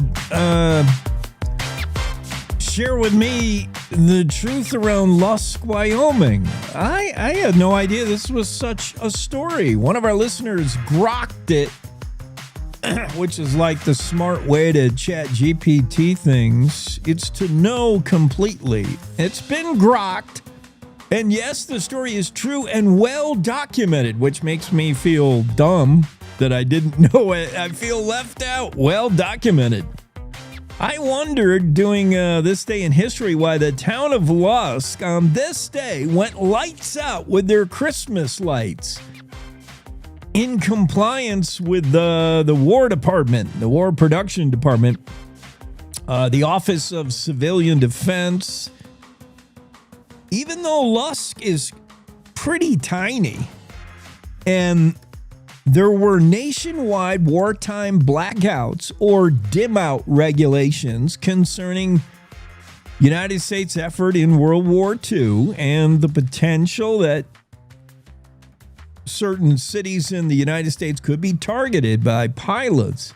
Even Lusk, Wyoming, they did make national news when on or around December 19th, 1941, the local air raid warden ordered the lights turned off immediately. The town complied and et cetera, et cetera. It all became kind of a national story, just highlighting the fact that even small landlocked towns like Lusk, Wyoming had to do their part in the war effort. Whether that was hiring Rosie the Riveter to make more airplanes or whether that was dousing their Christmas lights for fear of bombing. I had no idea. even though the interweb says it's well documented. Claire, did you know that Lusk, Wyoming in 1942, on this day in history, agreed to douse their Christmas light display for fear that it could be attractive to the Zeros and Japanese bombers who are looking to bomb Lusk, Wyoming? Oh my. Well, how far yeah. That's interesting. Yeah. Were there any other Wyoming towns that did that? All of them. It was a nationwide blackout, brownout, dim out kind of thing. There, across the United States, towns were encouraged to chill with the lights. It could make for an attractive target. And even Lusk, Wyoming, they made nationwide news when they said, okay, they complied. We'll turn out Christmas. Most people were probably, it was before Googling. Most people were probably busy going, where is Lusk, Wyoming, 1942?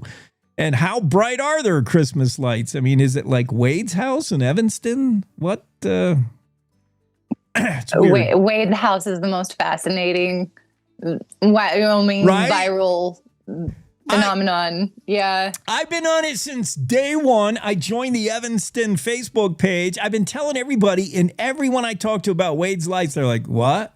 Nobody thank you, Claire. Yeah, no, I've watched that. And it's interesting. Like, it is a legitimate debate. Light pollution is a legit debate. And some people move to Wyoming to escape the light and stargaze. And, some people are even astronomy types. And so there's this legit debate. But then because it exploded into an aggressive Facebook post, it's now become a giant meme factory. Yeah. It's a shame that you had, neighbors turning on neighbors, and they're like, one side saying, what a Karen, just, come on, it's Christmas. And then others are like, no, Wade's house is over the top, man. It's bright. It's bright. You can see it from here. And I mean, here, wherever you are, it doesn't matter. You can see it from Claire's and my place. And I drove by and got a sunburn. Wade's doing it up, man. There's so many memes, funny memes. Anyway, let's get to Claire McFarland's stories. I'm going to start with the trucker. Jimmy had breaking news about a semi-tractor trailer driver is alleged to have had a road rage incident with a civilian and took some shots, allegedly, at his pickup truck, which had a kid in it. His story looks a lot different on your follow-up today. It's a long-time trucker out of Florida, 30 years on the road. I think he trucks for a Chicago-based outfit. And, eyewitnesses and the victims of who were shot at say this guy was, driving aggressively, trying to knock us off Interstate 80 outside of Rawlins, and then finally took a couple shots at us, and there's a bullet to prove it. The trucker was found. They did find shell casings. They found the gun. They matched it with bullets. But he said it was the pickup truck that was the aggressor, and he didn't shoot nobody. Yeah. I mean, that was it. That's what the affidavit said. All of what you just said. Oh. He said that the family, there were two people with Texas plates, a truck, so the Dodge Ram and the SUV traveling together. And they never say whether the driver of the SUV was mom. They just call the driver of the Ram the male driver. But then there's this kid.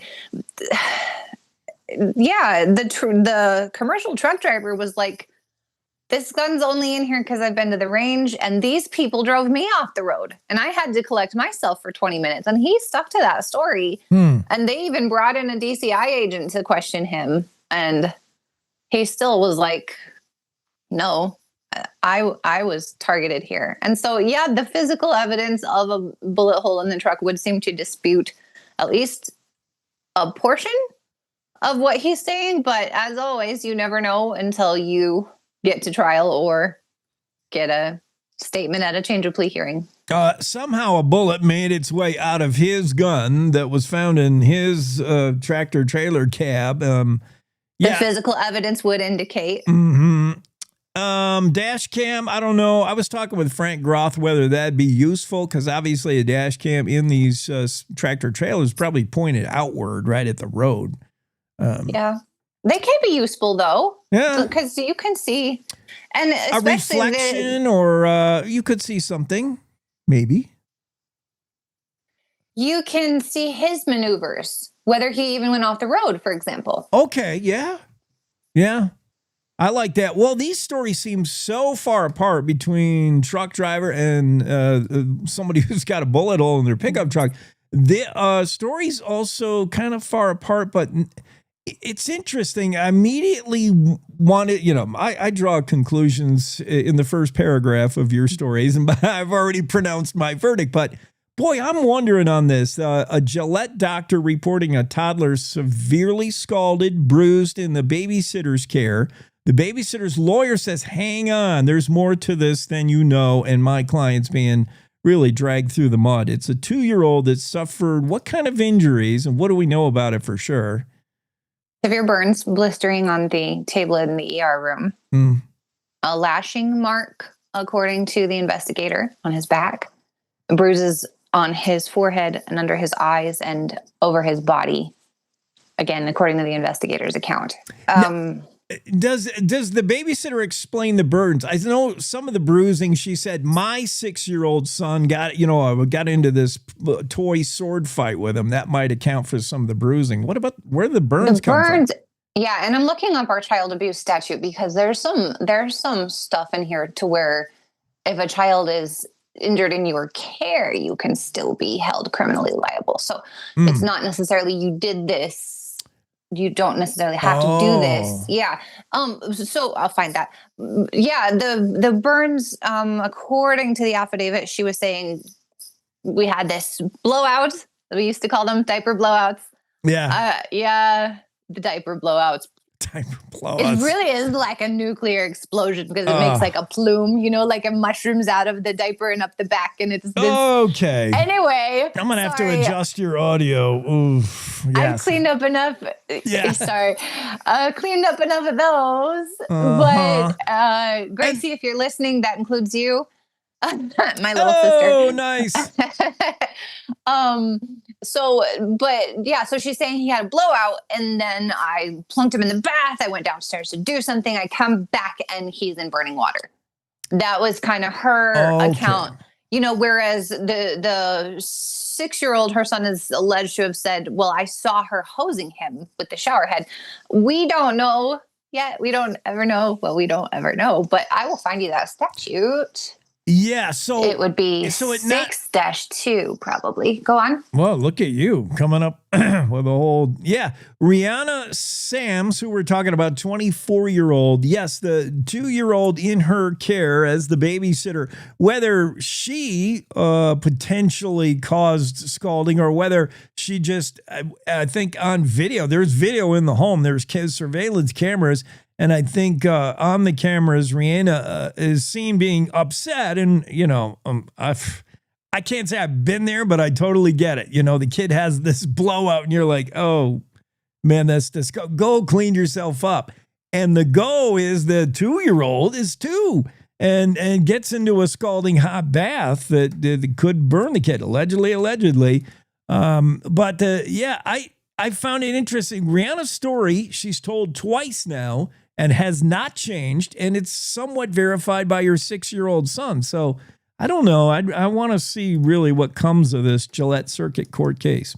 So here's the language that gives prosecutors just a little bit of leeway. Yeah. A person is guilty of child abuse, felony, 10 years in prison, if a person responsible for a child's welfare intentionally or recklessly inflicts upon a child under the age of 18, physical or mental injury or torture or cruel confinement. So there's that recklessly in there that's like kind of a bad babysitter provision for prosecutors.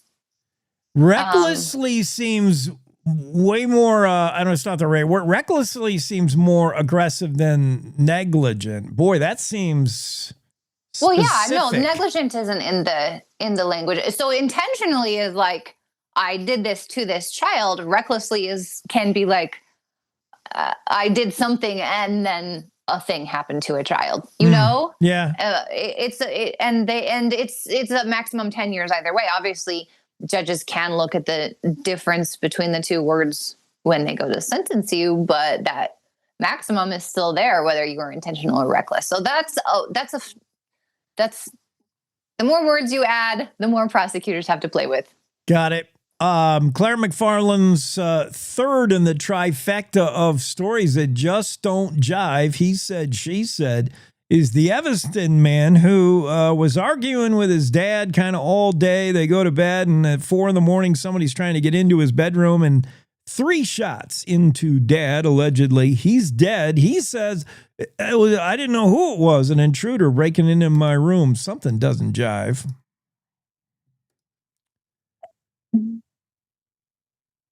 The cut and dry ones are not fun to write about, right? So, right.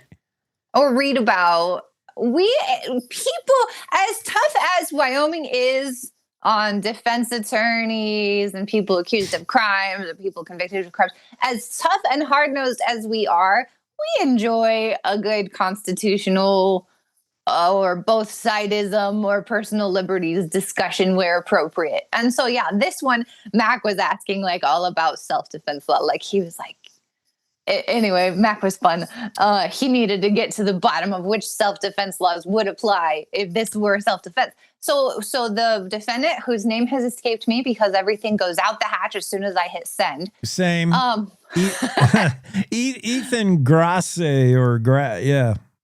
I rendered it as Groth, but I'm one of those types that learns to pronounce things by reading, and I mispronounce words all the time because I'm a bookish, nerdy type. But anyway, so where was I going? He claimed self-defense on a court filing that was, I think, asking for a bond hearing or something like that, like disputing being held. Yeah. And so he's claiming self-defense.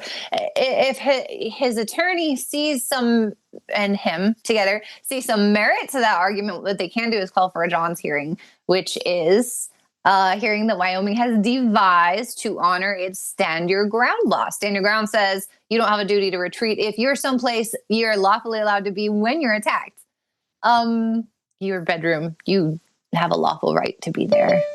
Yes, but your bedroom... Is that like a home intruder defending your castle or something? You're getting into castle doctrine. I'm not even going to go there today. I'm going to go to the other part of Stand Your Ground, which says, now this is interesting. And when they were trying to pass this law, prosecutors were like, you're stealing the jury's duty here. But anyway, the legislature has done what it has done, and the courts have created a framework to honor what the legislature has done, which is the law says you shall not be prosecuted if you acted in self-defense. So the judge is sitting there like, normally this was for the jury to decide whether you acted in self-defense. And now I have a law hanging over me that says I shall not allow this to go on.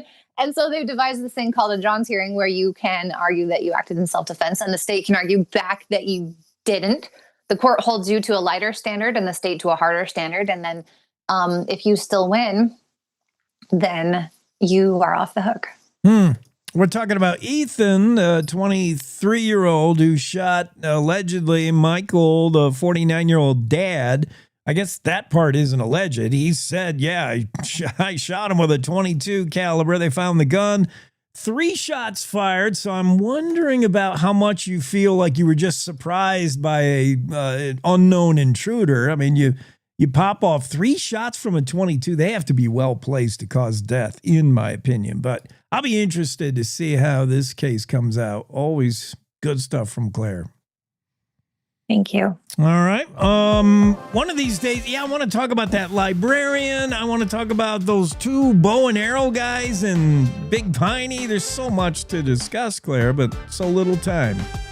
Yeah. Have a great Thanksgiving. You too.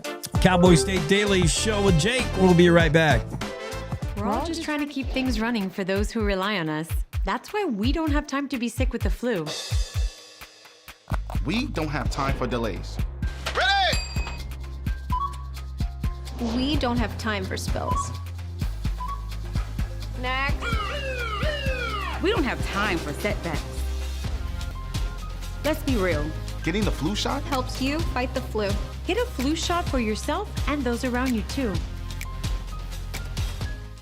This is the Cowboy State Daily Radio Network. Mom, I got it. What are you doing in there? I got stuff. Oh. Are you a dog?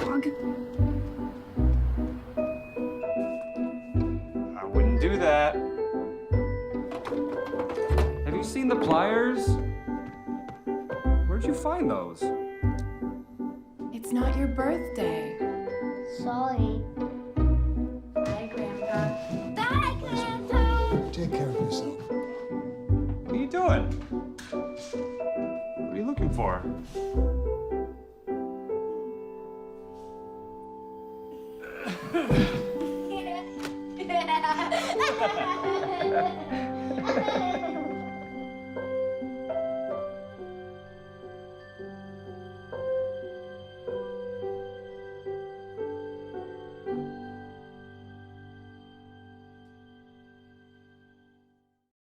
I don't think many kids in my son's school even do it. He makes fun of his friend who vapes. He would never try it. She's into soccer. She's on the honor roll. She's just not the type. No way. No way. No way. No way, my kid would never vape. Get your head out of the cloud. Today, nearly 8,000 kids will start vaping. Maybe even yours. Learn about the dangers at talkaboutvaping.org. Life's daily battles are not meant to be fought alone. We're not powerless, so long as we don't lose sight of what's important. Don't be afraid to seize that moment to talk to your friends. Cloud, you okay? Because checking in on a friend can create a safe space. The first step on our new journey. You coming? Reach out to a friend about their mental health. Seize the awkward. It's totally worth it.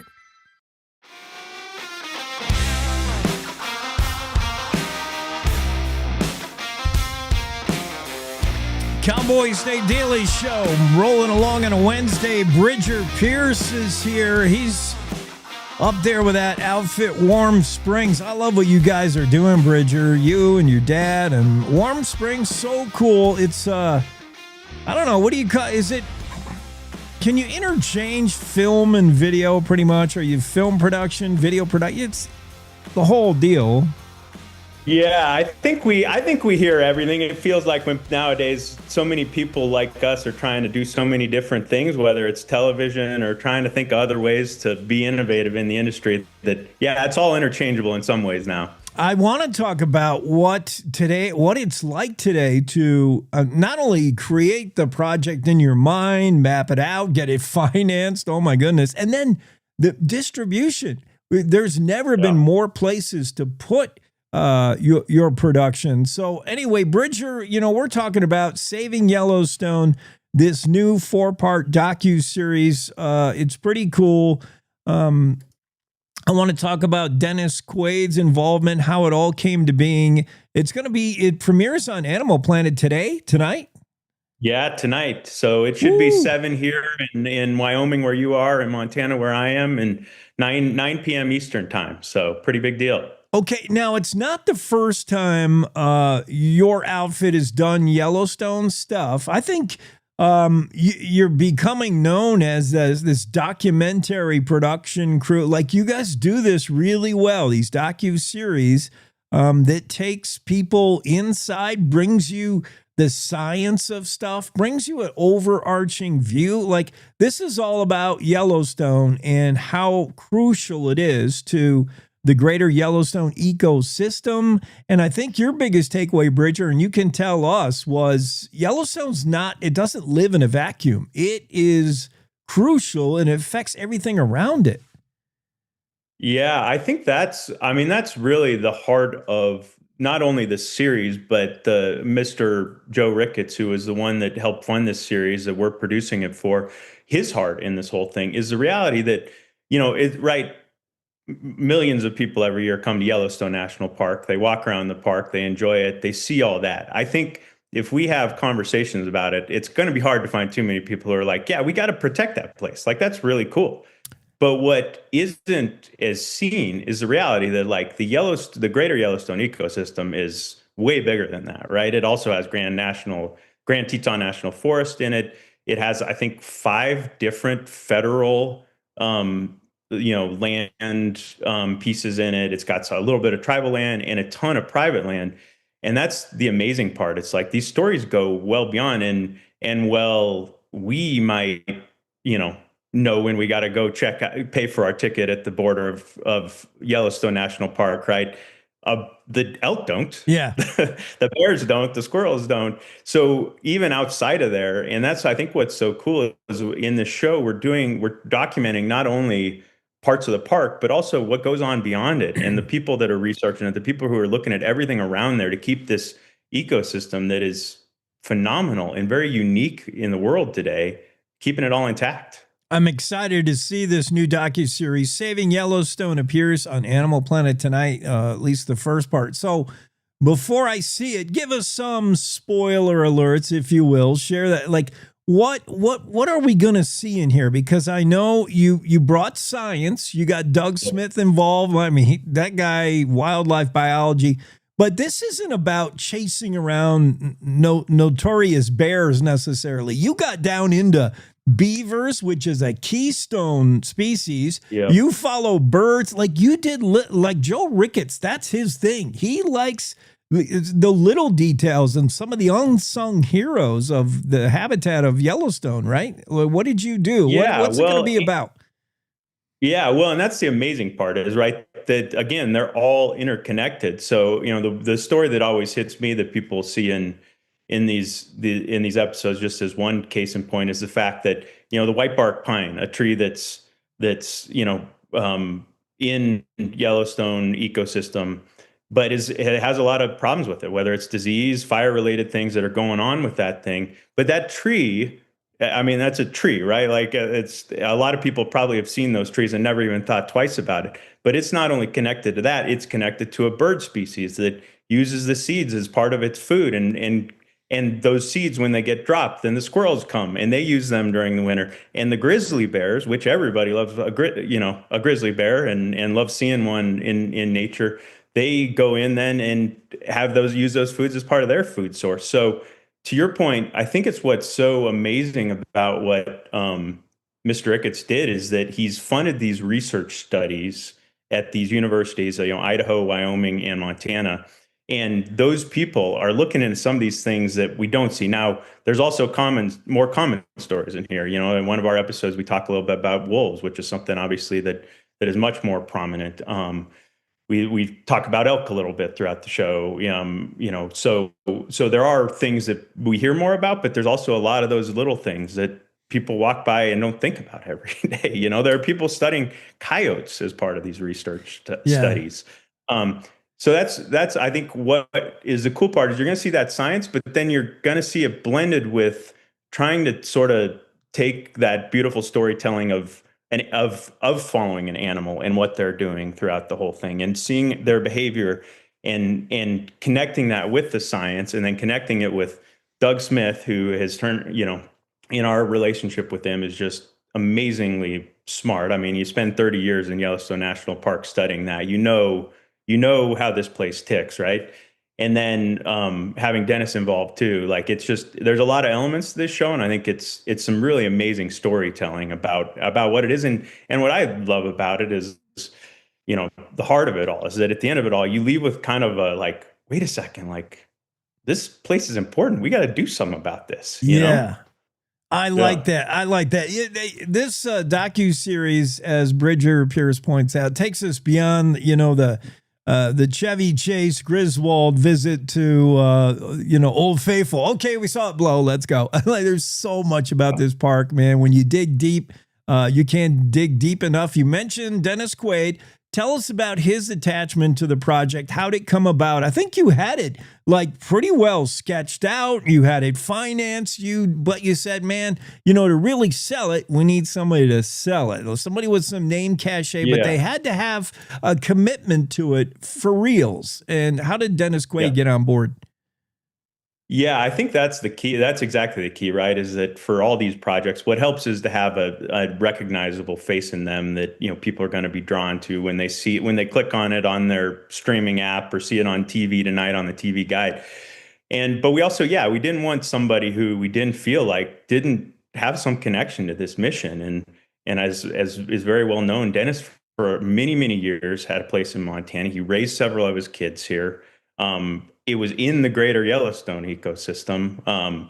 So when we started talking to his agent and started talking to his team, it was like an immediate like, wait, I love this place. And, I can truly vouch that even when we were in the field with Dennis, both times that we've shot with them, which were in the greater Yellowstone ecosystem, you can tell it feels like he's like, this is a happy place for me. Wow. Like, I love this. I think he said those words to me, like this place, every time I come here, it's so amazing. And that just adds to it, right? Is that he wasn't just there just because we were, having to be on a part of the show, but he was there because he also has a connection to the place. Yeah, that's got to feel good for you too as well. Warm Springs is the producer on this, and it's got to feel cool when you reach out and you're like, well, let's reach for the stars. We've done our research. We think this is the right person, and you're making your pitch, and they stop you and say, hold on, I'm on board. You gotta be like, I'm already in, man. That's got to feel pretty nice. It adds a ton. It adds a ton to it all. Just to know we had a partner in him who was excited about what we were doing. Very cool. Hey, tell me about. I want to talk about the studio and what it is, what else you do there, because David Madison and I, man, we talk about Warm Springs all the time. But I want you to just dive in a little bit about. Let's dig into the industry deep and what it is different today that you can do, that Warm Springs can do. Back in the day, a docu-series, the stuff you do had to be really, really well-heeled, well-financed. It had to clear probably a lot of desks, somewhere an executive producer, somebody was saying, no, not interested, But now, is it easier to get these projects done? And are there more places to put it? This is going to be on Animal Planet tonight, but there's all kinds of small screens, smart screens, places to put your final product. What is it like to be in the industry today, Bridger? Yeah, I think the industry is definitely changing a lot, and like you said, there's a lot of places to put stuff, but there's also a lot of producers out there. Like there's a lot of people who are making television. And so I think the whole industry is undergoing a little bit of a model shift, a little bit in the way people think about it. And, we've got great network partners. We've been making network television for years and years and years, a lot of it reality. But as you mentioned, we do a lot of documentary type stuff now.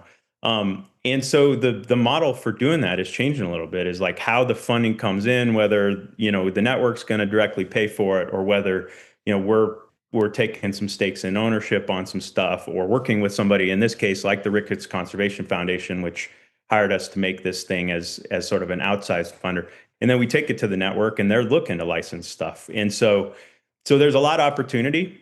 We've got what I think we've always been pretty blessed to have at Warm Springs is great people who work for us full time, who are really driven to think outside the box and think about new models. And so, in this new landscape, it's just about kind of figuring new ways. We got that great partnership with Osmosis, which is a distribution company that we're working with, and who is sort of thinking outside the box and how to connect what we do with partners who want to air the product, right? The final destination. They're working to make those connections in a way that work for both sides of it really well. And we're excited about it. We're excited about all the new opportunities we have, and again, partnerships like this one and this show, and being able to put a great product like this out.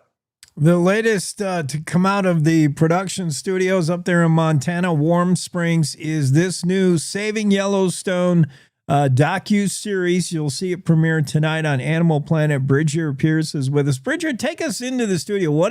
What's going on there? Where are you, in Bozeman?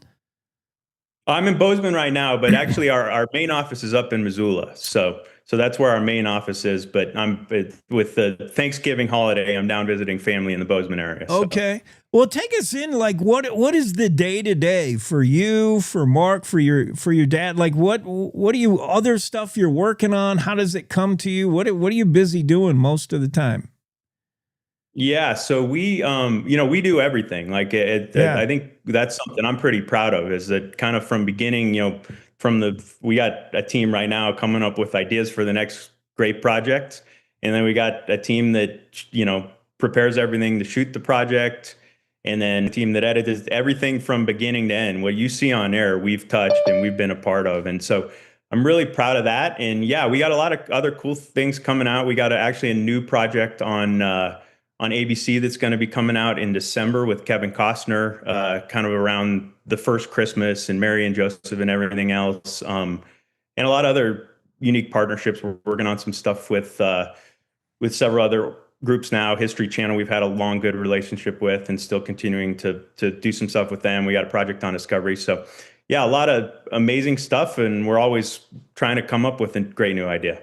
And more of Saving Yellowstone with Dennis Quaid, second season in production. You're going to continue that? Yep, absolutely. Yeah, we're actually getting all those episodes kind of buttoned up now and ready to take out to the market, and hopefully get those in a place where people can begin to see them at some point as well. And those are really, again, kind of to a testament to the great stories of some of the critters that you think about every day, but also things that, people walk by all the time that you'd go, wait, the people are actually researching that. Once you hear and see the stories, you realize it's like, well, it's because they play a pretty vital role to the way things operate around here. Yeah, I'm excited to see some of the unsung heroes of Yellowstone get featured in this docu-series. And that's thanks to people who have a passion for these little critters and people who have the money to support the passion. Joe Ricketts, what a cool guy. He's in the news a lot, but he doesn't get enough credit for stuff like this. Jessica Jobber, our friend Jessica, way to go, Joe. I can't wait to see this. Set your DVR tonight, Animal Planet. You're going to see Saving Yellowstone with Dennis Quaid, and that's all because of these guys, Bridger Pierce and Mark and the whole crew at Warm Springs up there in Montana. Thanks, Bridger.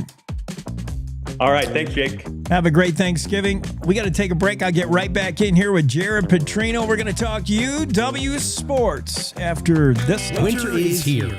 Wind chills below zero, ice and snow. Oh, and the drifts. Oh, you know what it's like. But guess what? Cowboy State Daily has you covered with the most accurate and reliable forecast with meteorologist Don Day. So you know what to expect. You know the saying, if you don't like the weather in Wyoming, just wait 5 minutes. It will change. But you don't have to keep checking the skies or an app on your phone to see if it's going to rain or snow. So make sure you're getting your forecast from Cowboy State Daily's Don Day. Every day. You're listening to the Cowboy State Daily Radio Network. Who can you turn to for news you can trust? Your local TV and radio broadcasters. You trust us to keep you safe during times of crisis and to deliver the weather, sports, and entertainment you rely on every day. We bring you the facts you need to make decisions that matter. And as misinformation floods social media, you can trust your local stations to deliver the truth. Text TV to 52886 and tell Congress you rely on your local stations for trusted news. You handle the healthcare, we'll handle the marketing. In need of a spark for marketing your medical practice? Loom Studio provides creative and strategic healthcare marketing that illuminates the path to bigger and better experiences for your business and your patients. We specialize in branding and design, social media, website design, SEO and SCM, not to mention content creation, public and media relations, and marketing metrics to ensure you're getting results. If you're looking to increase your patient engagement and retention, enhance your community impact, and streamline your marketing efforts, our team is ready to help you achieve your goals. Contact us today and learn more at loomstudio.com. We come from a long line of farmers, and there's a sense of pride, but there's also a significant amount of pressure. Farmers have to take care of their physical and their mental health, because what's a farm without a farmer? Watching the sun come up, that's my time. I can have a cup of coffee, and every day is a new opportunity. That's cool. Your hand's gotten so Yay! Don't forget to check in on yourself. Love, your mind.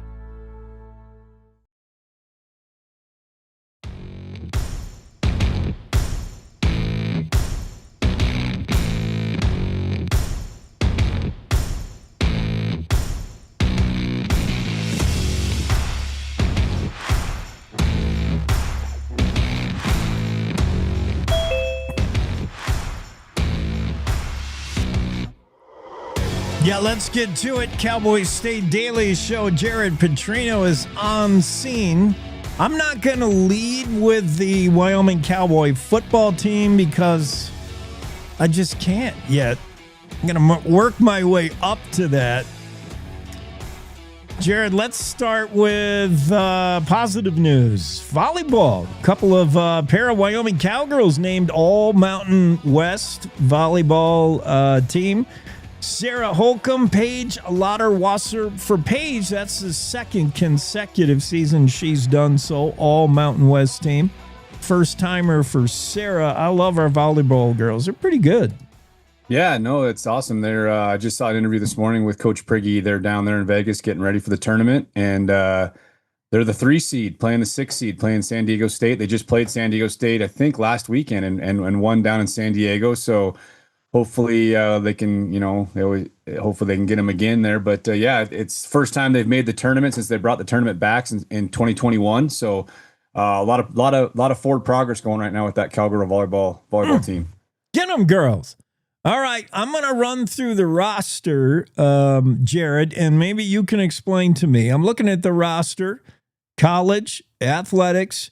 We got an athlete from Croatia. We got an athlete from Sweden, France, Australia, Iceland. What? Copenhagen, Denmark, Finland.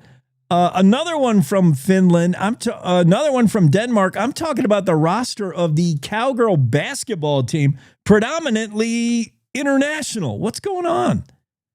Yeah, I think it's something that Coach Legursky started that a couple back in his heyday. He had a couple awesome players from Australia. Now he had a nice little balance. He had a little bit of both of international with a little local flavor. But yeah, they've gone very much international, and it's there's a lot of opportunities. There's a lot of females overseas that are always looking for an opportunity to come over to America to play some college basketball, and I think there's a good balance to it. I don't know if you want to just completely flood your roster with it, but at the same time, it's worked out to be pretty good for the Cowgirls and really in women's basketball, also in tennis. The tennis roster is all international, and they're one of the top programs in the Mountain West. So, I'm a good friends with the tennis coach down there, and I said, hey, do you have something against Americans on your roster? And he goes, no, but I like to win. So I get it. There's some really good talent that comes over, and those rosters are pretty small. There's only eight girls on the tennis roster, but at the same time, I think that's just kind of people want to come over. Hannah Zavik was the first one I remember, the girl from Australia that came over for Coach Legursky, and she was Mountain West Player of the Year. She was dominant. I mean, she was fun to watch. So yeah, I don't know if it'll translate to a winning product on the floor, but I, for one, wouldn't mind seeing how a kid from Iceland interacts with your Casper basketball player. Like, how do they play on the floor? I would love to see it. And yeah, good luck to the Cowgirls. A little bit of a rebuild year for them, and I hope they do well. Hey, Jared, have you got any of your 17 swag yet? And be careful for the ripoffs. There's a lot of people looking to take advantage, but 17 swag is all out there. We're talking about Josh Allen, the retirement of his number, and anything. It's like they say in Nebraska Cornhuskers football. If you're having trouble in marketing, selling something, paint it red and sell it in Nebraska, man. Paint it brown and gold and put a 17 on it. You'll sell it. He was rocking a pretty cool leather coat, Josh was. Yeah. It was cool to see him wearing his Letterman jacket. You don't see many guys wear those anymore, so it's cool to him to bring that out. And yeah, I was actually able to meet Josh Friday night. And my son got an autograph with him and got his 17 hat signed for him. So it was pretty cool. It was a pretty special occasion. He did an unbelievable job, and just like he represents the University of Wyoming when you see him on Sundays, he did an unbelievable job just representing Josh Allen and his family back in Laramie. It was an incredible atmosphere, incredible.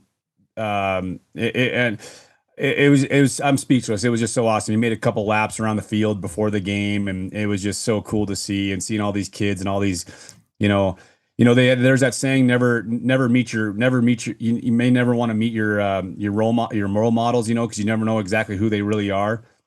He's the exact opposite of that. Like, unbelievable person, just gives the time to everybody, and especially for how many people wanted to see him, so he did his best he could in the short amount of time. Yeah, I think anyone who puts Josh Allen on a pedestal and you're worried that he's going to shatter that illusion when you meet him, not so. He seems very accessible. Was he, Jared, in your estimation what you saw?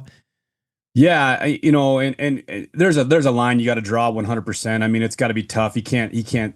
It's hard for him because he's going to have to say no or turn his head or something like that. But man, the amount of availability he provided was second to none compared to what I was expecting. I didn't know if you'd ever see him down on the field, or it was just, I don't know, it was just electric. And it was just, it was cool to see him and his former teammates up on the balcony there. They had him in the high altitude training center there on the balcony. So they're secluded a little bit. And so, yeah, it was done well. The university did a great job on the presentation.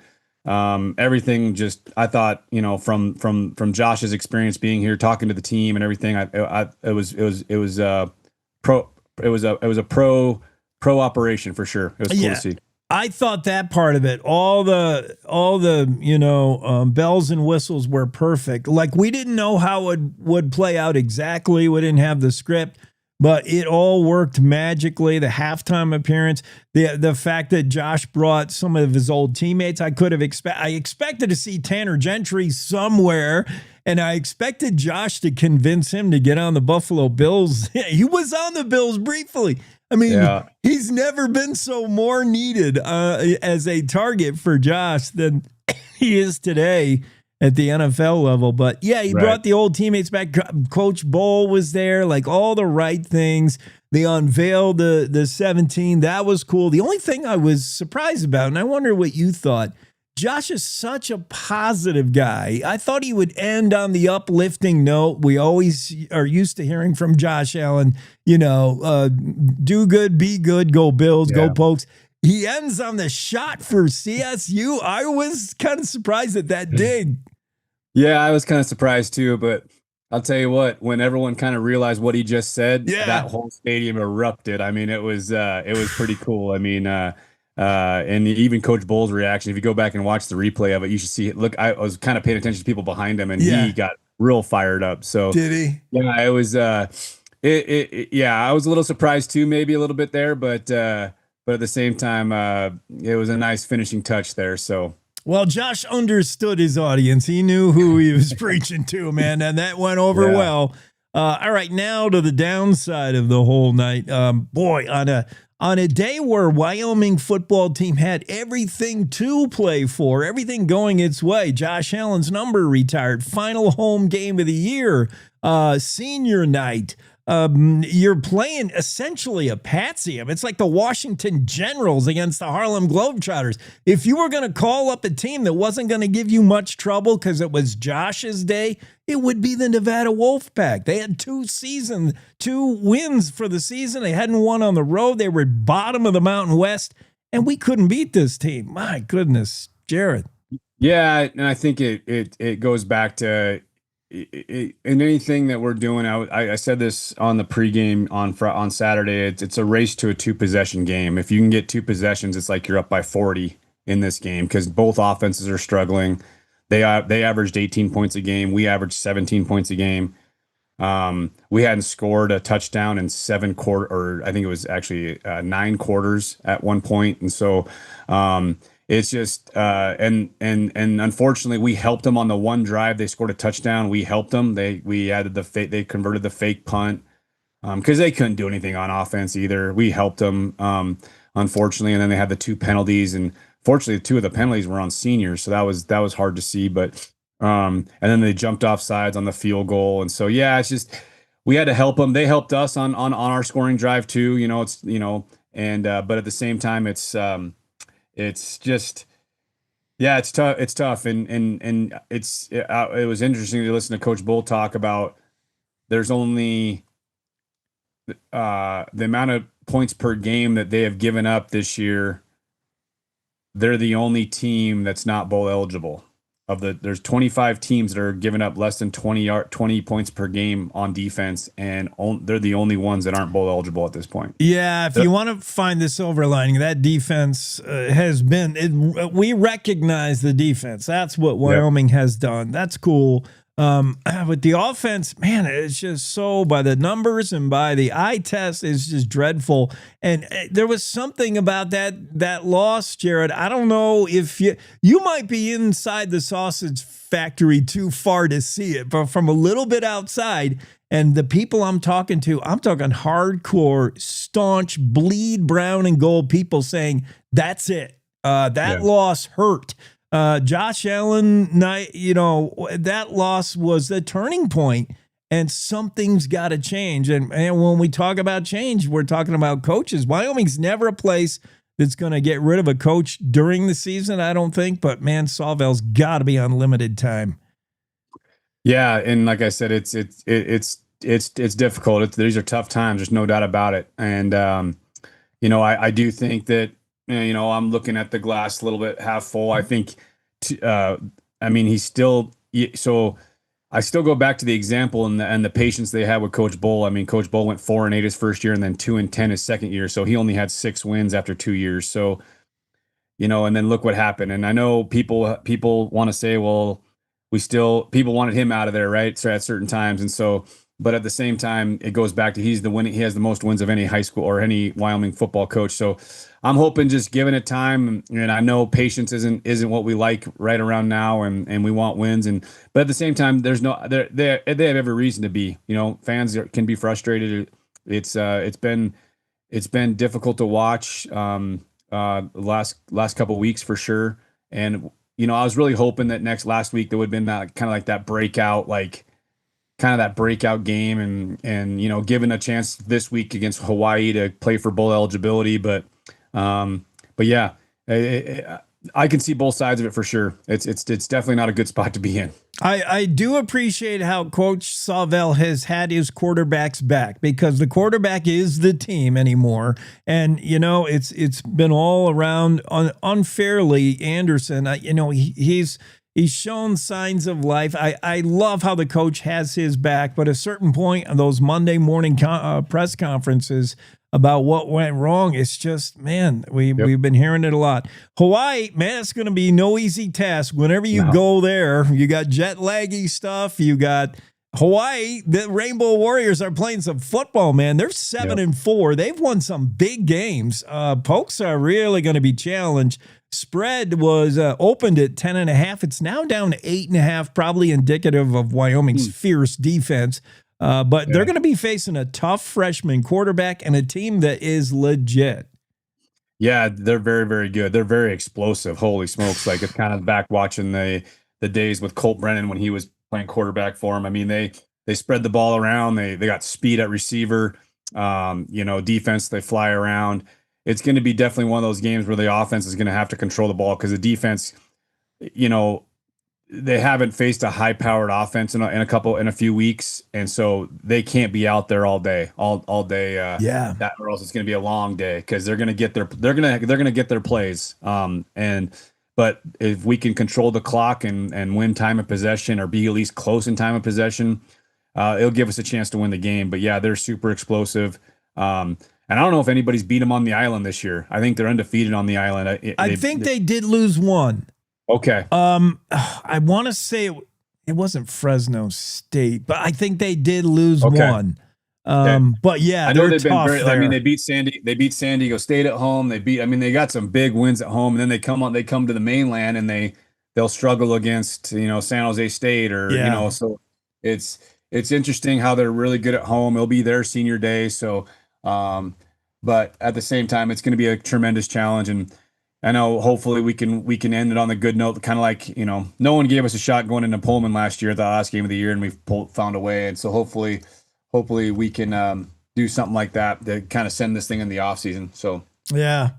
I appreciated your coverage. I heard a little bit of it, Jared, for the game. Do you and I do this? When I see the Cowboys go 3-0, and the first thing I think of is not necessarily, dang, we're not going to score. I look right at the defense and I watch those linebackers pull their helmets back on, and I feel for them. They're out there all game, man, and they're just saying, please put a drive together. We need to sit down for a minute. Yeah, Oh. no, it's tough. I've been on the sideline during those type of times, and it's definitely tough. And but yeah, I don't know if I look directly to those guys. I'm probably more so because I don't want to see them because I know what they're going through, and so Right. a little bit of scar tissue there from previous experiences. But at the same time, yeah, it's just yeah, I wish we could just put Javon and Josh out there for a series just one time, just to kind of show guys what it can look like, So, but Yeah. I'll tell you what, watching those highlights of him, it's just amazing. You know what I mean? It brought back so many great memories. It looked like him today doing the same stuff he did. And he gives the appearance that he's just throwing up a prayer, but he knows that, with that arm, he knows what he's doing. And how many times was number 4 on the receiving end, man? Tanner, we need you on the Bills. Maybe we can get Kim Pagula to write out a check, Brandon Bean to do the right thing, get this guy back in camp and put him out there, because wide receivers for the Bills, I don't know. Yeah, absolutely. Thanks, buddy. Make it happen. Hey, thank you. Happy Thanksgiving. Have a good weekend, and we'll see you next week. Yes, sir. Hey, we got the Pokes basketball tonight against Denver, too, down in AA, so that's going to be a big one at 6:30 p.m. tip-off. So get after it, boys. Yeah, Coach Sundance Wicks, he's got a different product out there. They're fun to watch. Thank you. Have a great Thanksgiving. You too. Go Pokes. Jared Petrino popping in on the show every Wednesday. Cowboy State Daily, top of the hour news for our radio affiliates. We'll catch you on the other side for the final hour of the show today. Thanks for spending your time with us.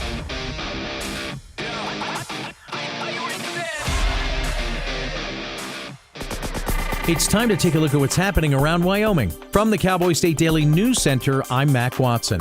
An off-duty Carbon County deputy is being praised for his quick action to help a pair of Wyoming Highway Patrol troopers fighting with suspects on a Casper roadside. Cowboy State Daily's Kate Meadows reports that Deputy Jason Black was on his way to the store when he ran to help with the chaotic scene. Wyoming State Trooper Colton Carbon had initially pulled over the SUV for speeding, and by the time Black got there, Carbon was hanging onto the vehicle, trying to prevent the individual in the driver's seat from fleeing. Black was able to help break up that scuffle. 2 people were arrested and face multiple charges after the traffic stop on Wyoming Highway 258. Carbon County Sheriff Alex Blacken tells Cowboy State Daily that for his actions, Deputy Black will receive a letter of commendation at the county commissioners meeting next week. A new docuseries entitled Saving Yellowstone premieres Wednesday on Animal Planet, featuring actor Dennis Quaid. Cowboy State Daily's David Madison reports that the series is about exploring the greater Yellowstone ecosystem. It kind of all fell into place, really focused on the science. Each episode, which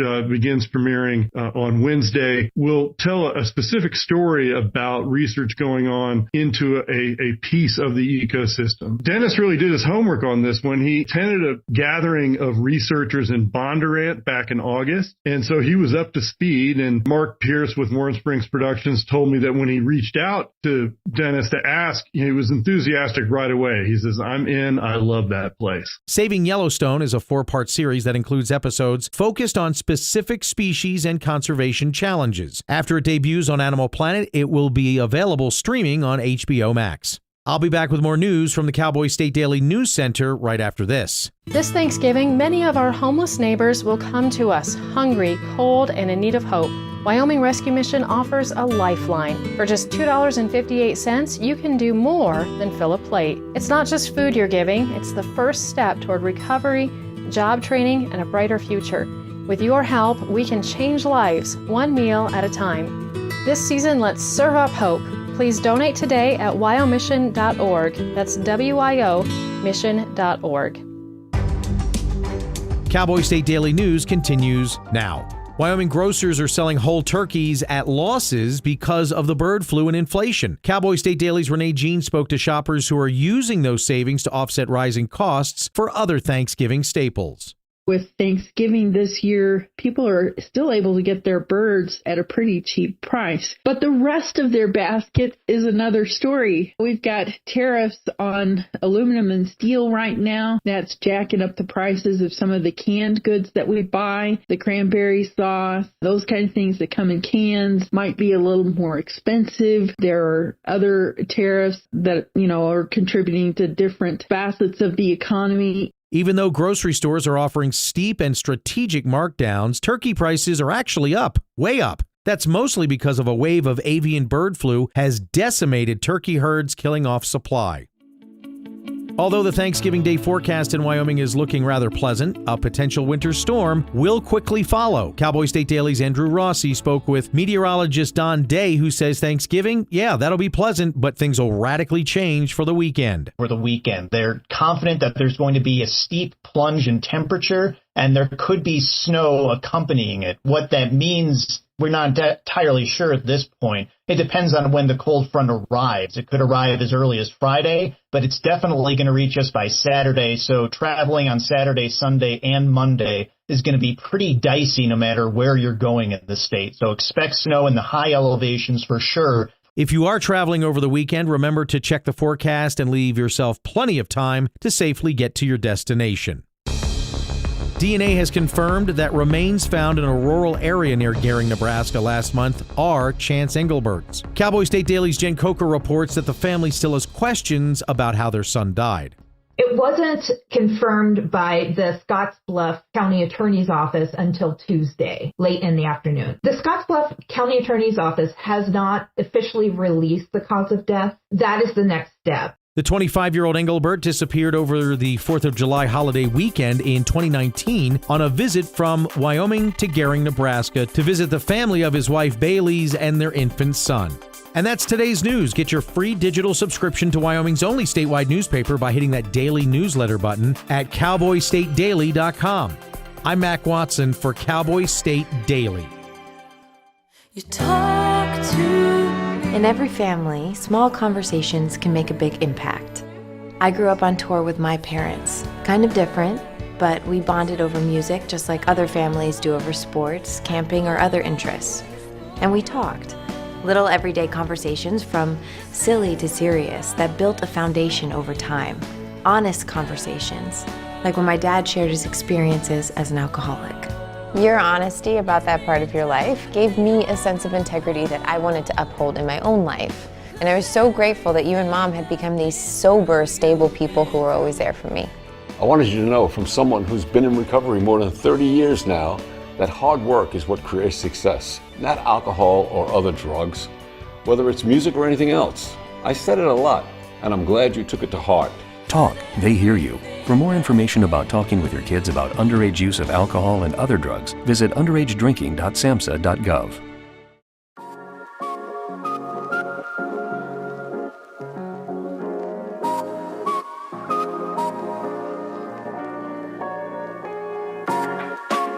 Cowboy State Daily Show with Jake. We get Paul Ulrich. I can never say your name, Paul, so we're just going to call you Paul U. Noted Wyoming outdoorsman. That's a requirement, contractual requirement his agent makes us say. I want to talk about why fall is the best season in Wyoming.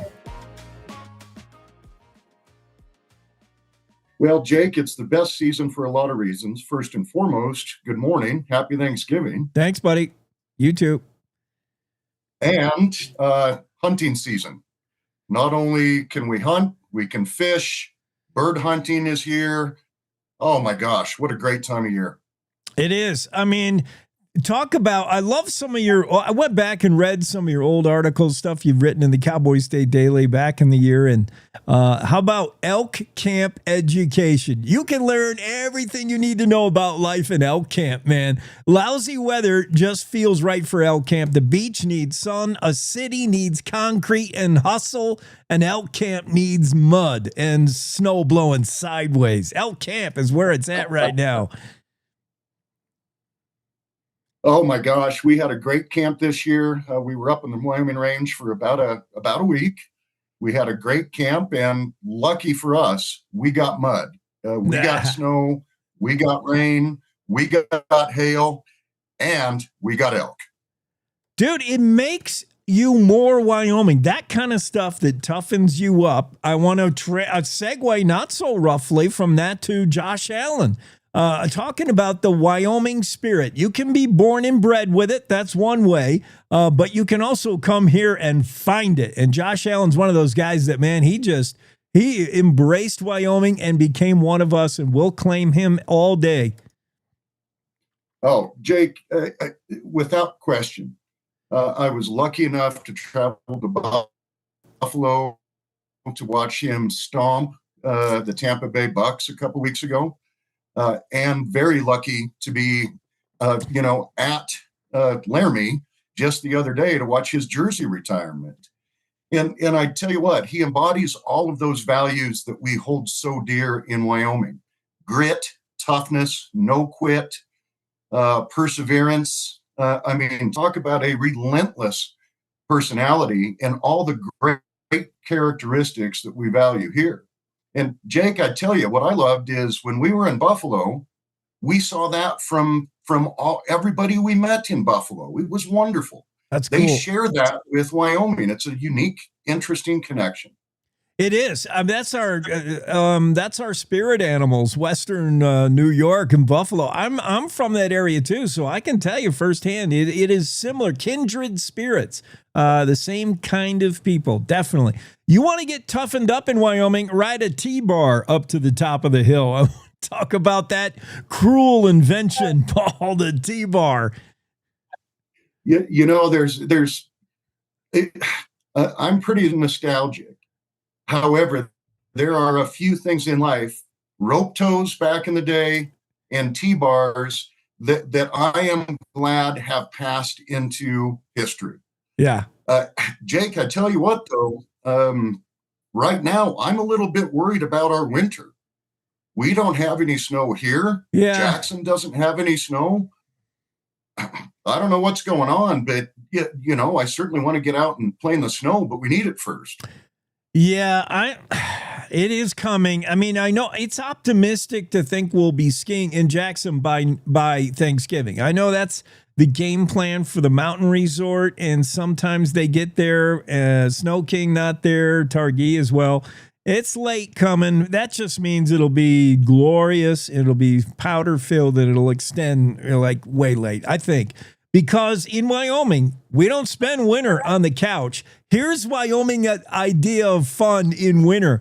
Going out and skiing or getting on your 850 cc liquid-cooled, fuel-injected two-stroke sled when the low for the day is -5 and the high is -3. We get out there in Wyoming and we enjoy the snow, man.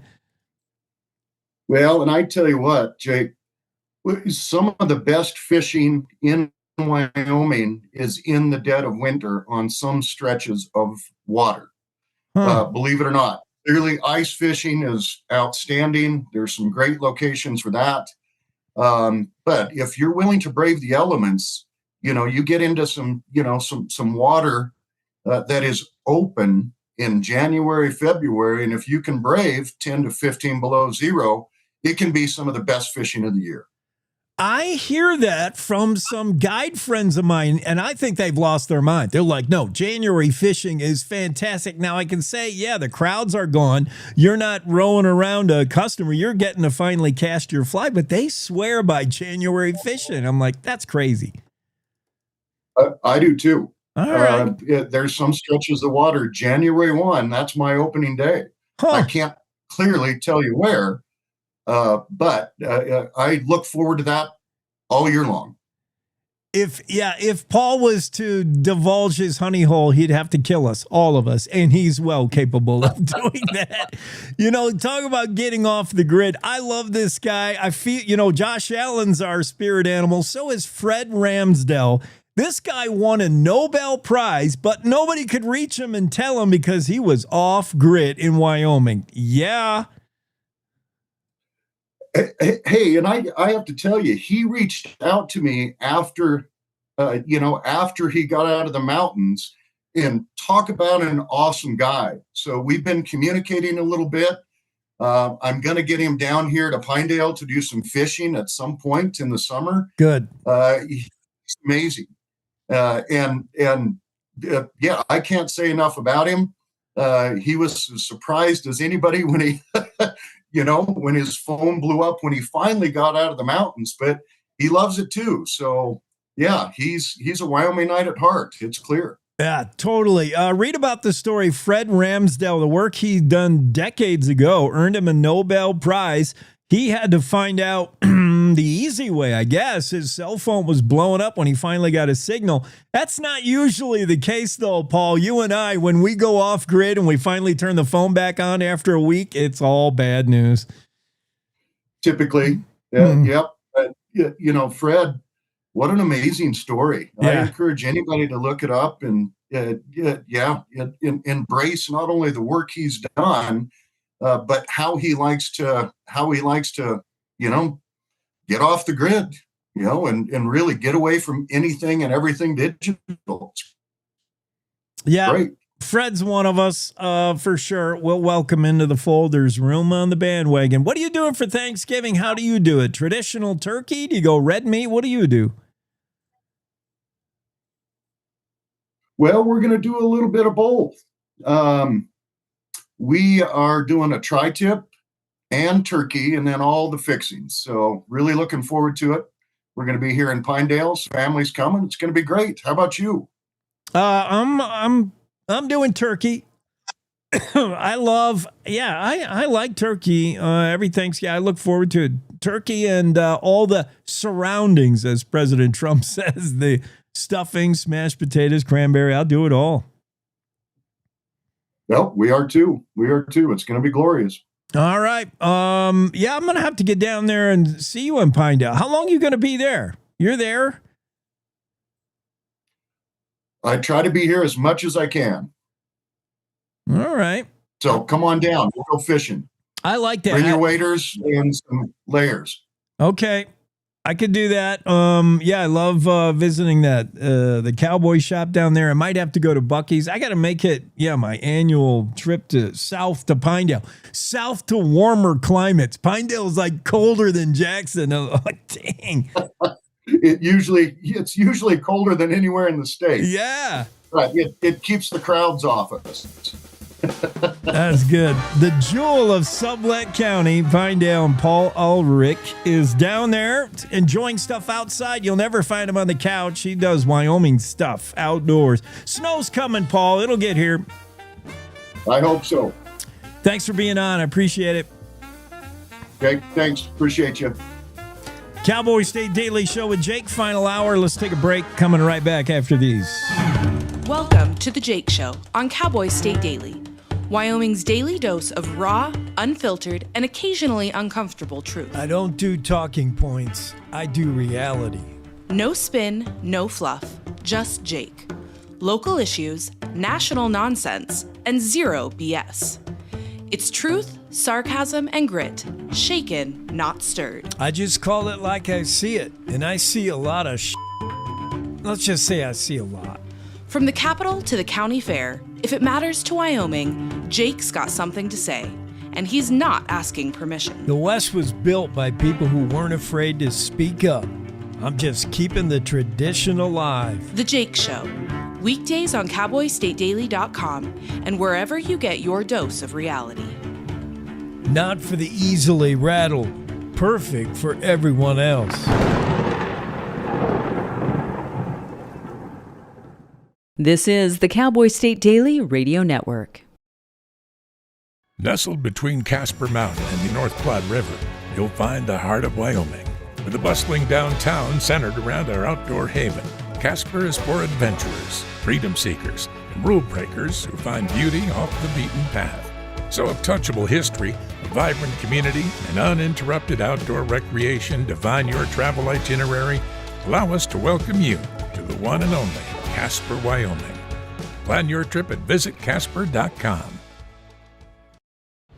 All right, look at you taking the stairs. Who are you? We're your lungs. We are proud of you for quitting smoking, but you still may be at risk for lung cancer. A routine cancer scan can detect it early when it's more curable. Good to know. Well, I gotta go somewhere. So do we. Listen to your lungs. Get a routine screening that could save your life. Talk to your doctor and learn more at savedbythescan.org. I think I finally found. Hey, How you doing? Hey, Mason. Hey, Mason. Got a new house. It's looking pretty cool so far. A place that I call home. I'm teaching Louise how to cook some lasagna.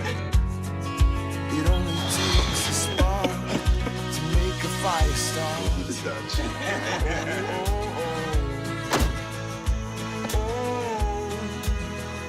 Thank you. Study, please.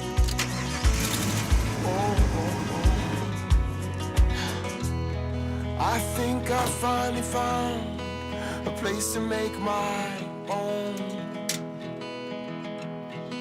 A place that I call home. This place that I call home.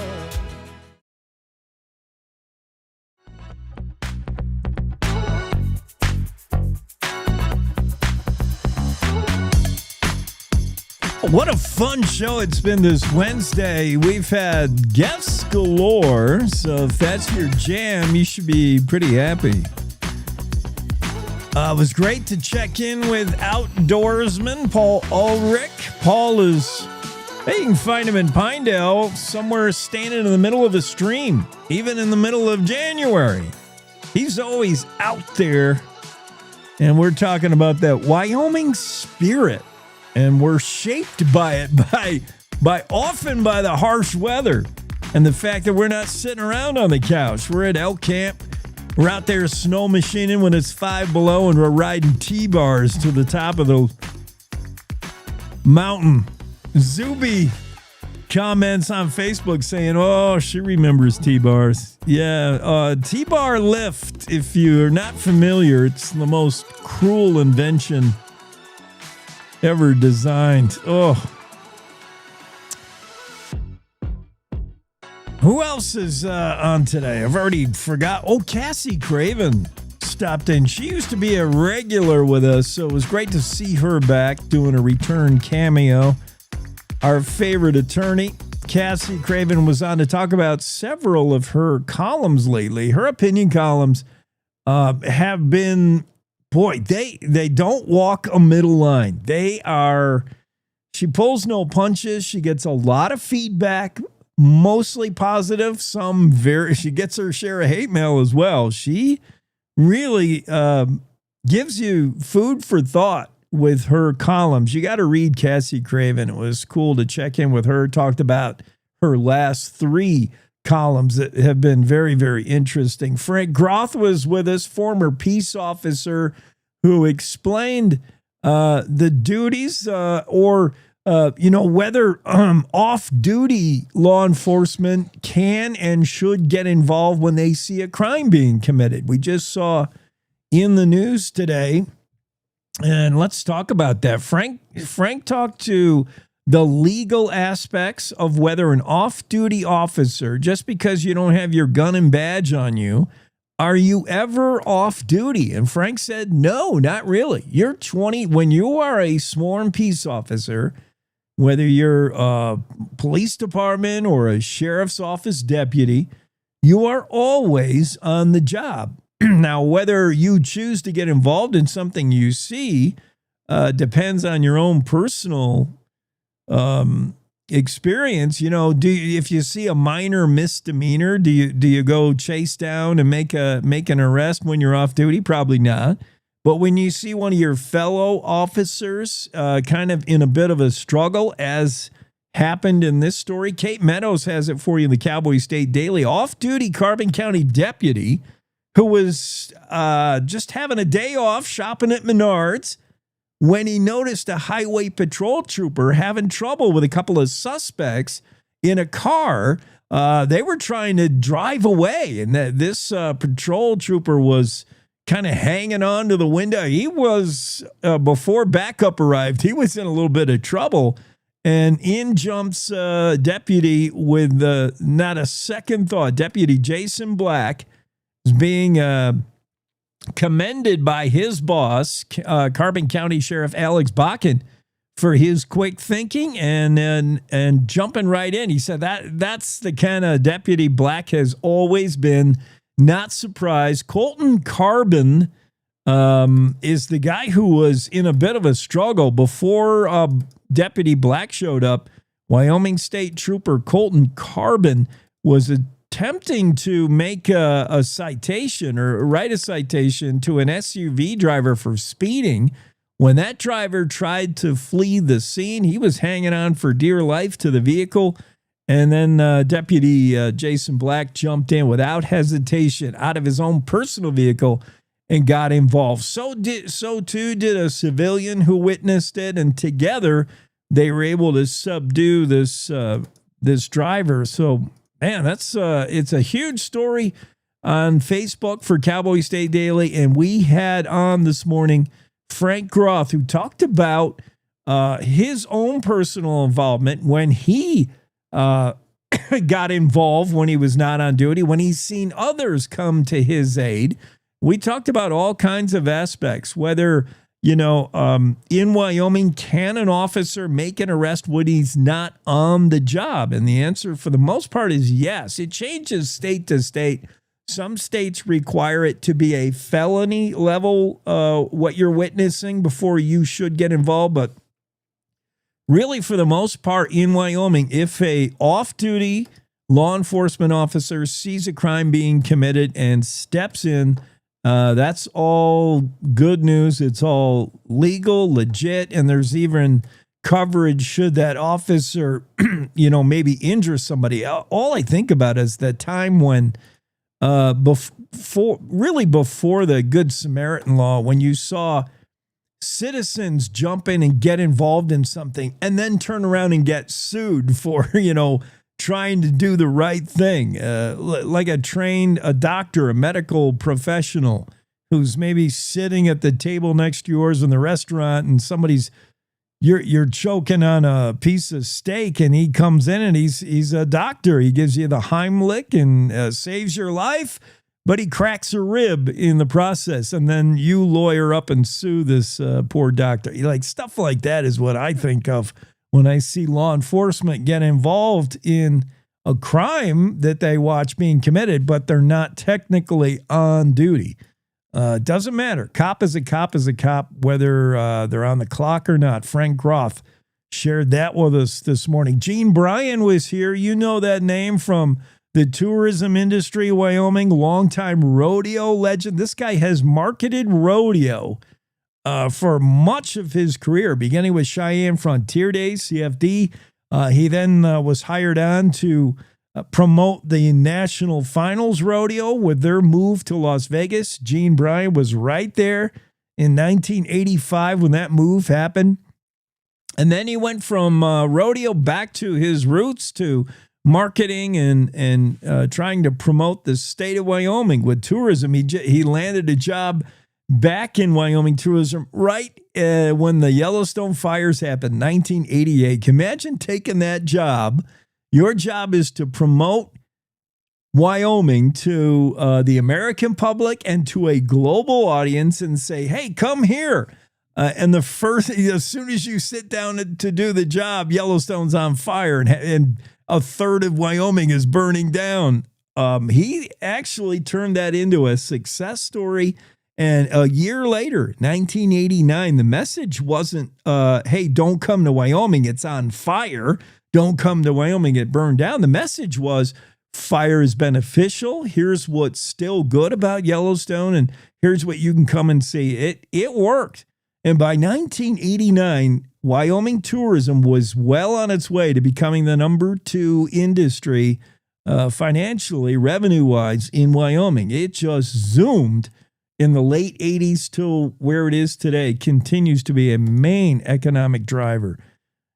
Bridger Pierce, he's working up there for an outfit called Warm Springs Productions. Warm Springs, bringing you a lot of TV material. Their latest documentary, their latest docu-series sounds really exciting. Debuts tonight on the Animal Planet, Saving Yellowstone. Dennis Quaid, you may have heard of him. He narrates and hosts the whole show. It's a 4-part series.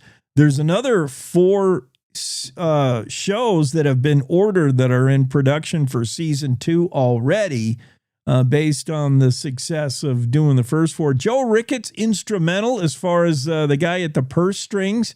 You know Joe Ricketts, certainly down there in Sublette County. What you may not know from Joe is he really has a heart for some unsung critters in the ecosystem. And he was the driving force, certainly financially, to get this show on the road, the show that you can see tonight on the Animal Planet, Saving Yellowstone with Dennis Quaid. I'm so excited to see it, and there's no better outfit to produce it than Bridger and his dad Mark, the Pierces with Warm Springs. They got a great studio going, a great thing going up there in Missoula, Montana.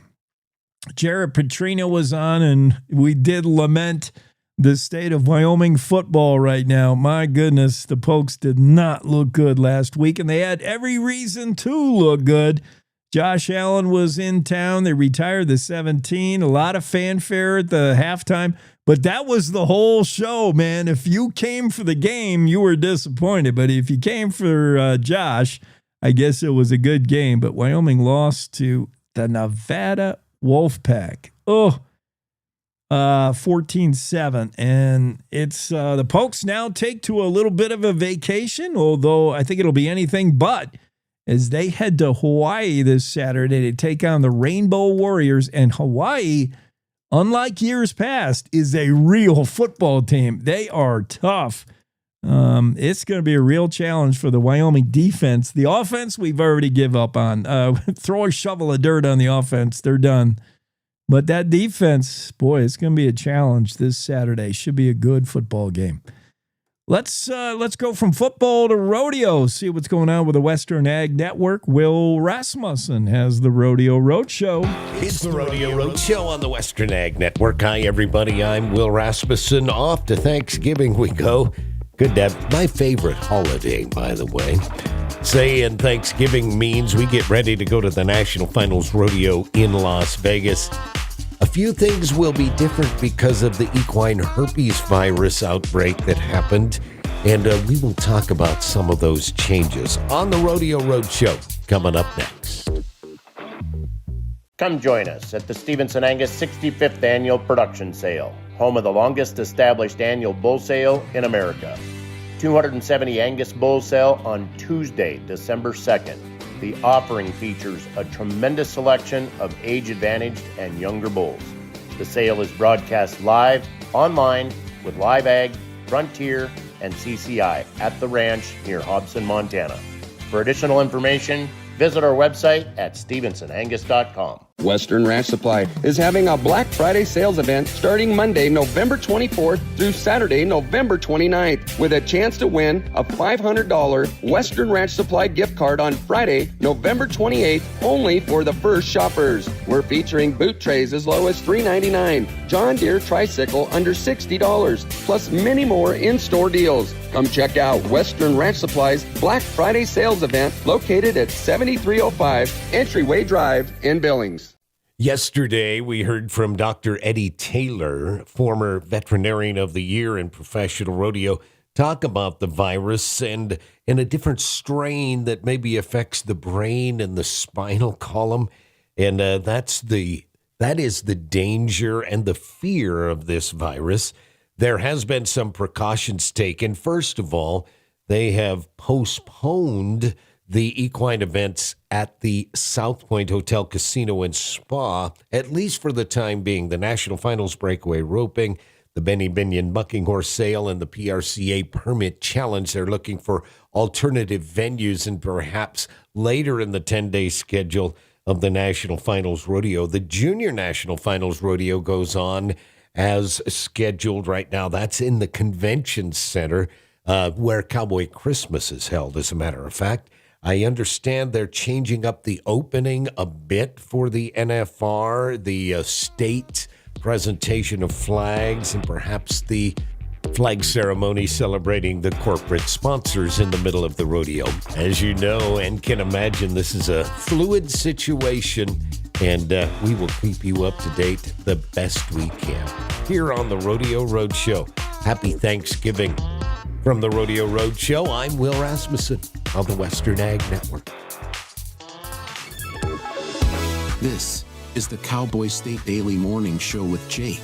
Oh, what rotten timing, the equine herpes virus, which we have seen flare up in years past, but it is just so awfully timed with the biggest rodeo of them all, the National Finals Rodeo. Just so unfortunate that it's hitting right now. We talked to Kevin Meyer yesterday, and he had firsthand knowledge of the virus, how bad it can be, how easily it can be spread.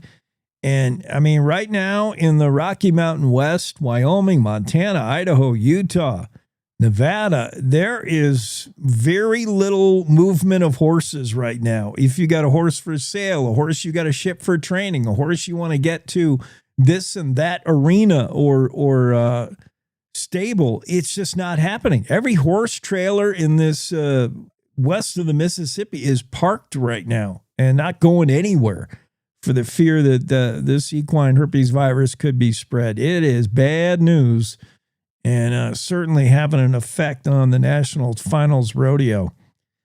We're in a day and age where everybody knows everything or can know, has the potential to know and comment on everything.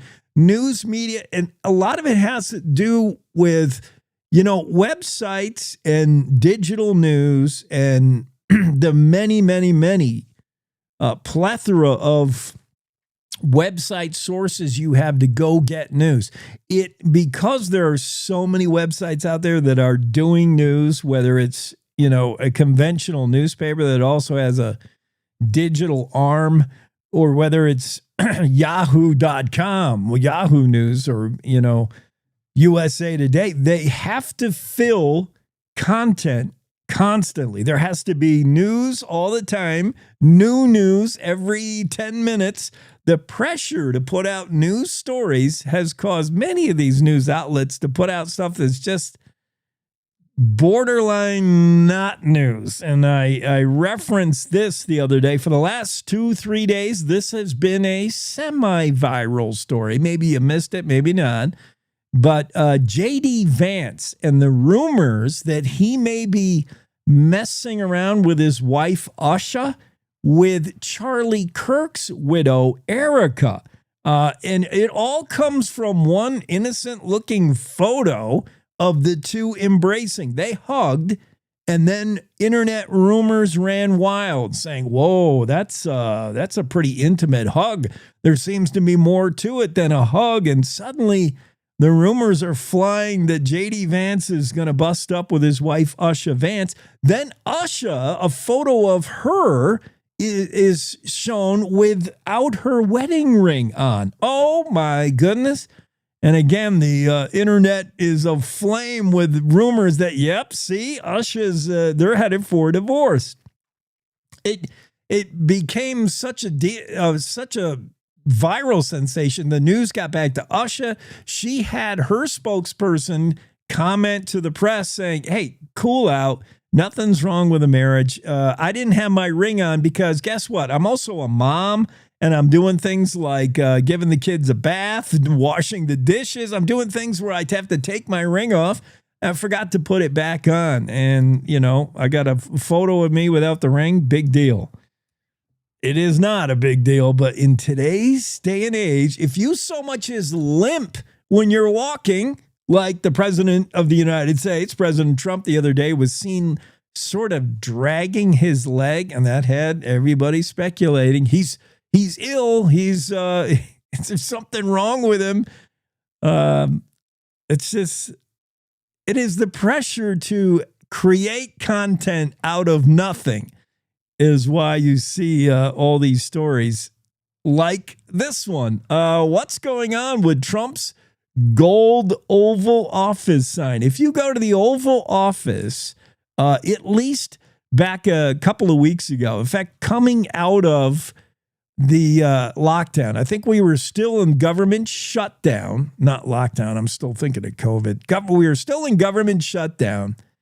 And there was a sign noted by a photographer. Evan Vucci got the photo. He's with Associated Press. He got a photo of a sign outside the Oval Office that was printed on like 8 by 10 paper or 8 by 11. What is the average? What is the standard size of paper? 8.5 by 11? 8.5 by 11 sheet white paper.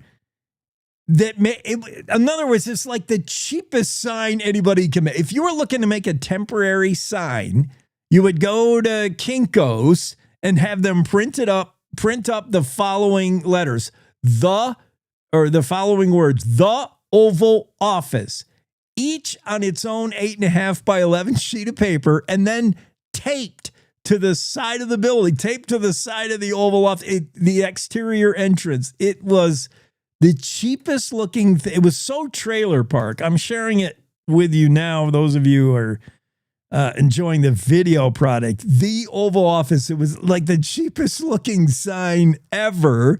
Nobody knows. People were asked, but nobody knows if it was there as a holding place and eventually we'll see a real sign, or whether it's just Jimmy Fallon had the best joke about it on the Tonight Show. Jimmy Fallon said, the government may be closed, but at least Kinko's is up and running. And he showed this shot of this sign, the Oval Office, and it just looks so trailer park. But it is in the color gold, so I guess Trump's got that going for him.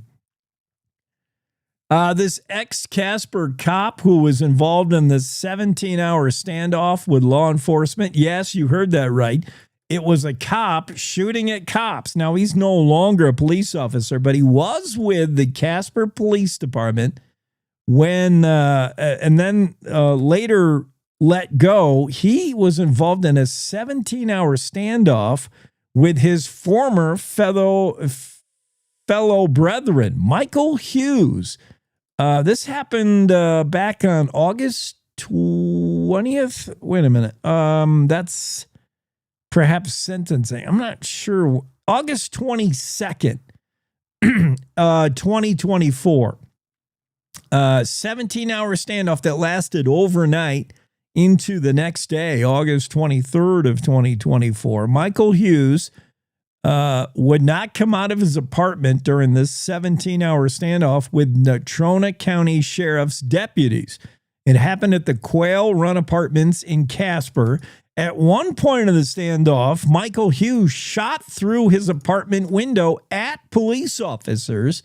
He was eventually convicted, sentenced to 21 to 26 years in prison. He's now challenging that. He's asking the Wyoming Supreme Court to consider his appeal, saying not that he was innocent or he didn't do it. He's saying he was too harshly charged. What the judge did is made full maximum sentences of each crime that he was convicted of. Aggravated assault and battery. Itzen, I'm never sure how to say his last name. The prosecuting attorney asked for 3 to 5 year sentences on each of his aggravated assault and battery charges. I think there were 5 in all. The judge went with the max. He did not consider he went with 5 on each charge, and he ran them consecutively instead of concurrently. So in other words, he finishes 1-5 and he's on to the next. He's looking at 26 years. And Hughes said no way did he expect that for what he did, which is hold himself up in the apartment, shoot at police officers, but did not expect to get a sentence like this, 21 to 26 years in prison. And he's asking for his attorney, Ryan Semered, filed a 52-page brief arguing the court misclassified the plea deal that he entered in, and the 26 years is way harsher than anybody thought was coming. That story in the Cowboy State Daily, you can read that from Dale Killingback, and that popped out yesterday, November 25th. We'll talk about that ousted librarian in Gillette. Remember, she sued the county for wrongful termination and accepted a plea deal. The insurance companies actually settled that. It never got to court, that lawsuit. And she took home a cool $700,000. She also has a lawsuit going against 2 individuals, and that suit continues. We'll talk about that right after this break, the final break in the final hour of the Cowboy State Daily Show with Jay. Nestled between Casper Mountain and the North Platte River, you'll find the heart of Wyoming. Oh, look, another national expert explaining Wyoming. Bless their hearts. Look, don't rely on national experts. We do it all ourselves at Cowboy State Daily Radio. Real news for real Wyomingites who actually live here. We tell it like it is, with headlines that hit harder than a spring blizzard and commentary that cuts through all the bull. Cowboy State Daily Radio. It's Wyoming news. No filter, no fluff, no kidding. You're listening to the Cowboy State Daily Radio Network. Wyoming is a place of unlimited potential, a place that inspires us to dream. Since 2014, Wyo Lotto has given back over $180 million to our great state through transfers, winnings, commissions, and more. Dollars that have gone directly into your cities, towns, and counties. Dollars that have changed lives and set dreams in motion. Thank you, Wyoming, for a legendary 10 years. We can't wait to dream up what's next.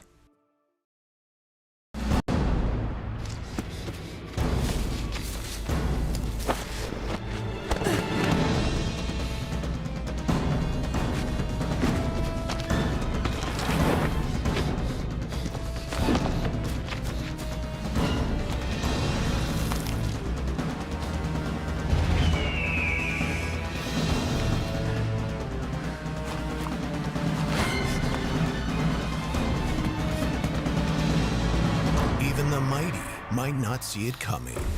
It's prediabetes, and it captures 1 in 3 adults. You may not even know you have it, but you can escape. Take the 1-minute prediabetes risk test to know where you stand. With early diagnosis, you can change the outcome and prevent or delay type 2 diabetes. Be your own hero on smartphones everywhere at doihaveprediabetes.org. I wanted to talk with you and your mom today, Lily, because of some of the changes your friends and teachers have seen in you lately. And along with the incident the other day, you were with Derek when he was caught selling marijuana. Yeah, he was selling it. Honey, we know. But we care about you and want to know what's going on. That's right. We'd like to understand it better and see how we might help. And if weed is a part of it, we want to make sure you know about the negative consequences for someone your age. So, can we talk? Talk. They hear you.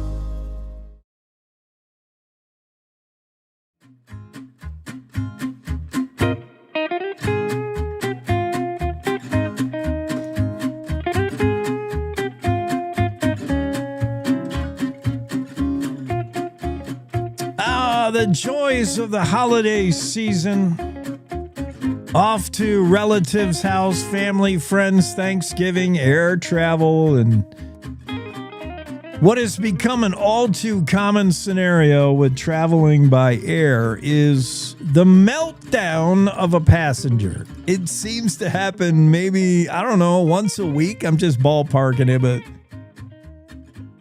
every time you turn around, there's a new viral video of a passenger losing their shiz. Just like having a Mankato meltdown. And you're like, it is so embarrassing. Like, what causes people to get to that point in their life where they take out all their built-up rage, all their disappointments in life, and they just get face-to-face with a TSA agent or a poor flight attendant because a flight is delayed or whatever. Oh, man. And then the people who lean back, you can't lean back anymore. Don't even try that. Suddenly leaning back in your seat that has built-in recline in it, all 2 inches of it. If you do that, you're likely going to encounter somebody behind you that feels that that's rude. And you're going to get the old knee in the back. People are just bad behaving The latest is a Southwest Airlines traveler caught on camera screaming at an airline employee at DIA, Denver International Airport. Her problem? Her flight was delayed. Yeah, her and everybody else. Security ultimately led the woman away to cheers from the fellow travelers. The video of the incident was shared on TikTok Friday, November 21st, been viewed by more than 2 million times as of 2 days later, Sunday the 23rd. This woman, I did watch a video of it. She has just absolutely lost it. She's videoing her own incident. So are other people. Why is our plane late? Oh, man. Yeah, she just absolutely losing it over and this guy at the counter, the patience to deal with these explosive Karens.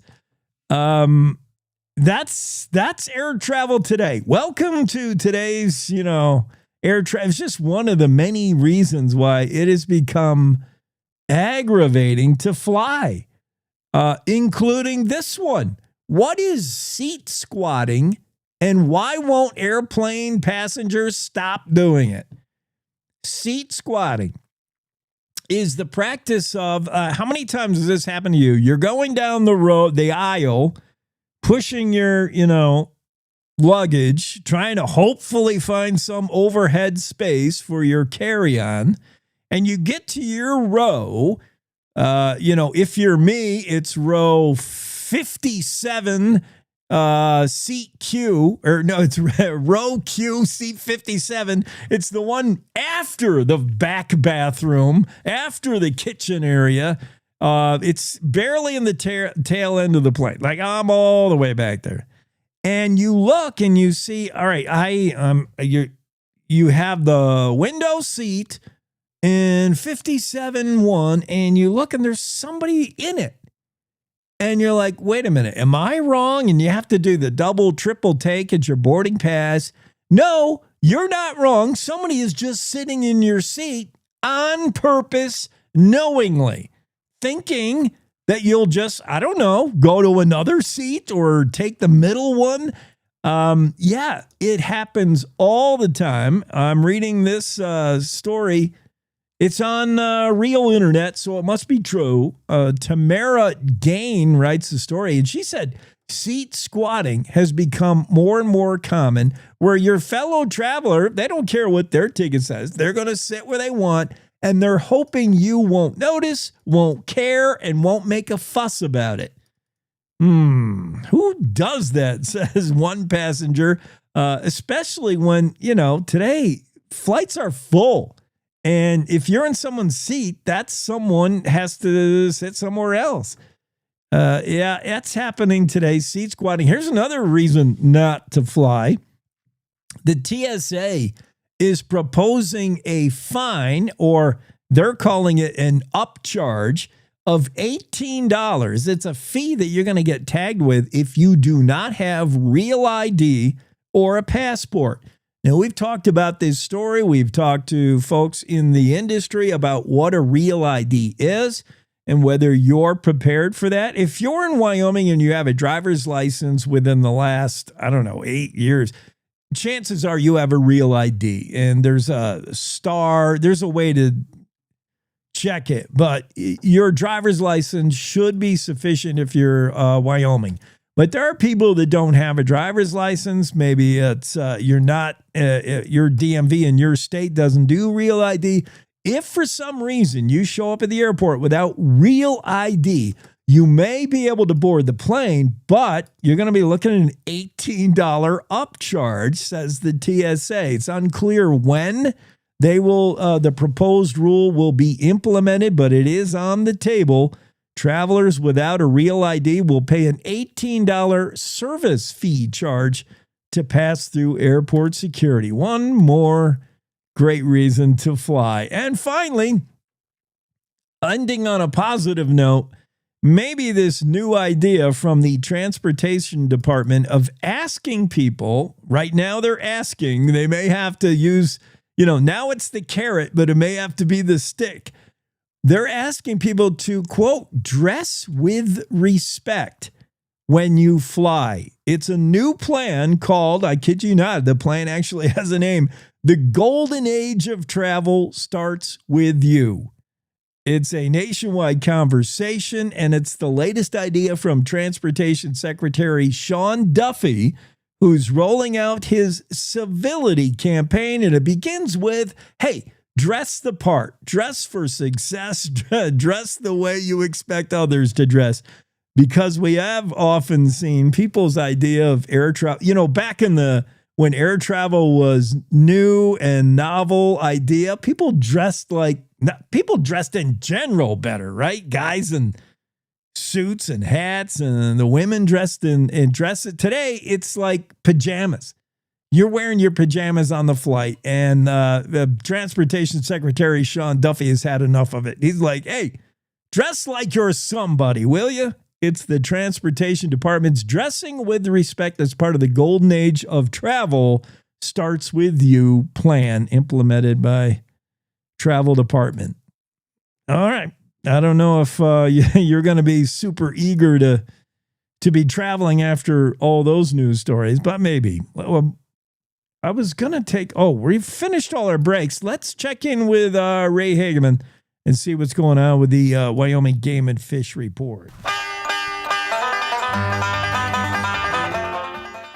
Hi, I'm Ray Hageman. A reminder to keep an eye out for wildlife crossing highways. This is the Wyoming Outdoorsman. Stay tuned. An evening drive down a Wyoming highway this time of year can be compelling with those Wyoming sunsets, but it can also inject a bit of drama to your drive if you're not paying attention. Many Wyoming motorists likely have a story to relate about the time they had or almost had a collision with a big game animal on a highway.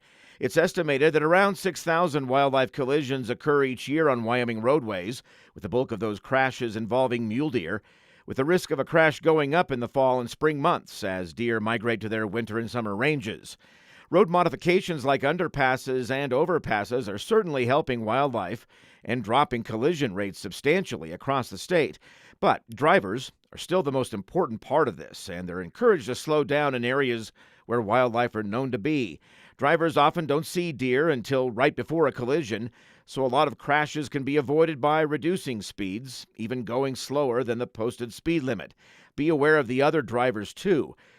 Leave enough distance between you and the vehicle in front of you so that you have time to react if an animal runs in front of them. If you should collide with deer or other large wildlife on the road or see injured wildlife, call the Wyoming Highway Patrol Dispatch at 800-442-9090. Many deer may look to be okay, but later die off the road due to broken bones. If the crash does kill a deer, call authorities for help. Do not try to move a dead or struggling animal from the roadway. That can be extremely dangerous. A good deal of this is just using common sense. Be aware as possible while driving. Use high beams to see more of the road, scan the road, and rights of way frequently. In recent years, highway underpasses are proving to be an effective means of directing wildlife in high collision areas under highways. But most highways still rely heavily on wildlife crossing signs posted in areas where wildlife have a history of crossing. Don't ignore them, especially at the dawn and dusk hours, and again, take it slow. The Wyoming Game and Fish website has a handy online tool depicting high collision sections of roads across the state. That map can be viewed on the Game and Fish website and is updated regularly. The Wyoming Outdoorsman is a program produced by the Wyoming Game and Fish Department. Thanks for listening. I'm Ray Hageman.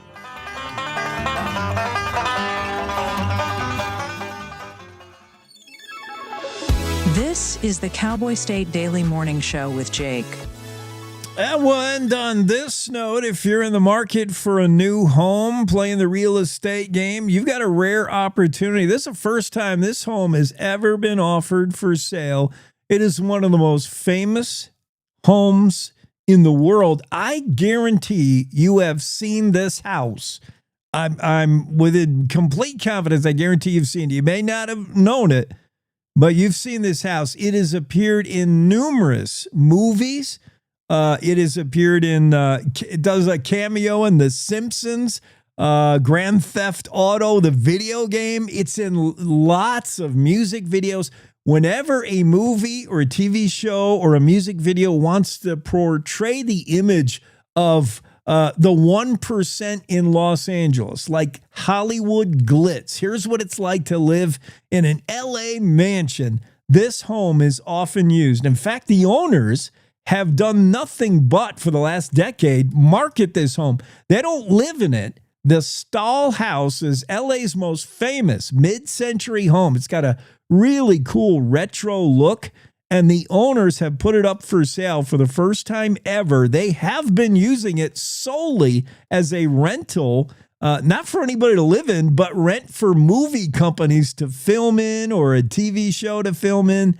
It's so iconic. It sits on a hilltop on the Hollywood Hills, looking down on Los Angeles.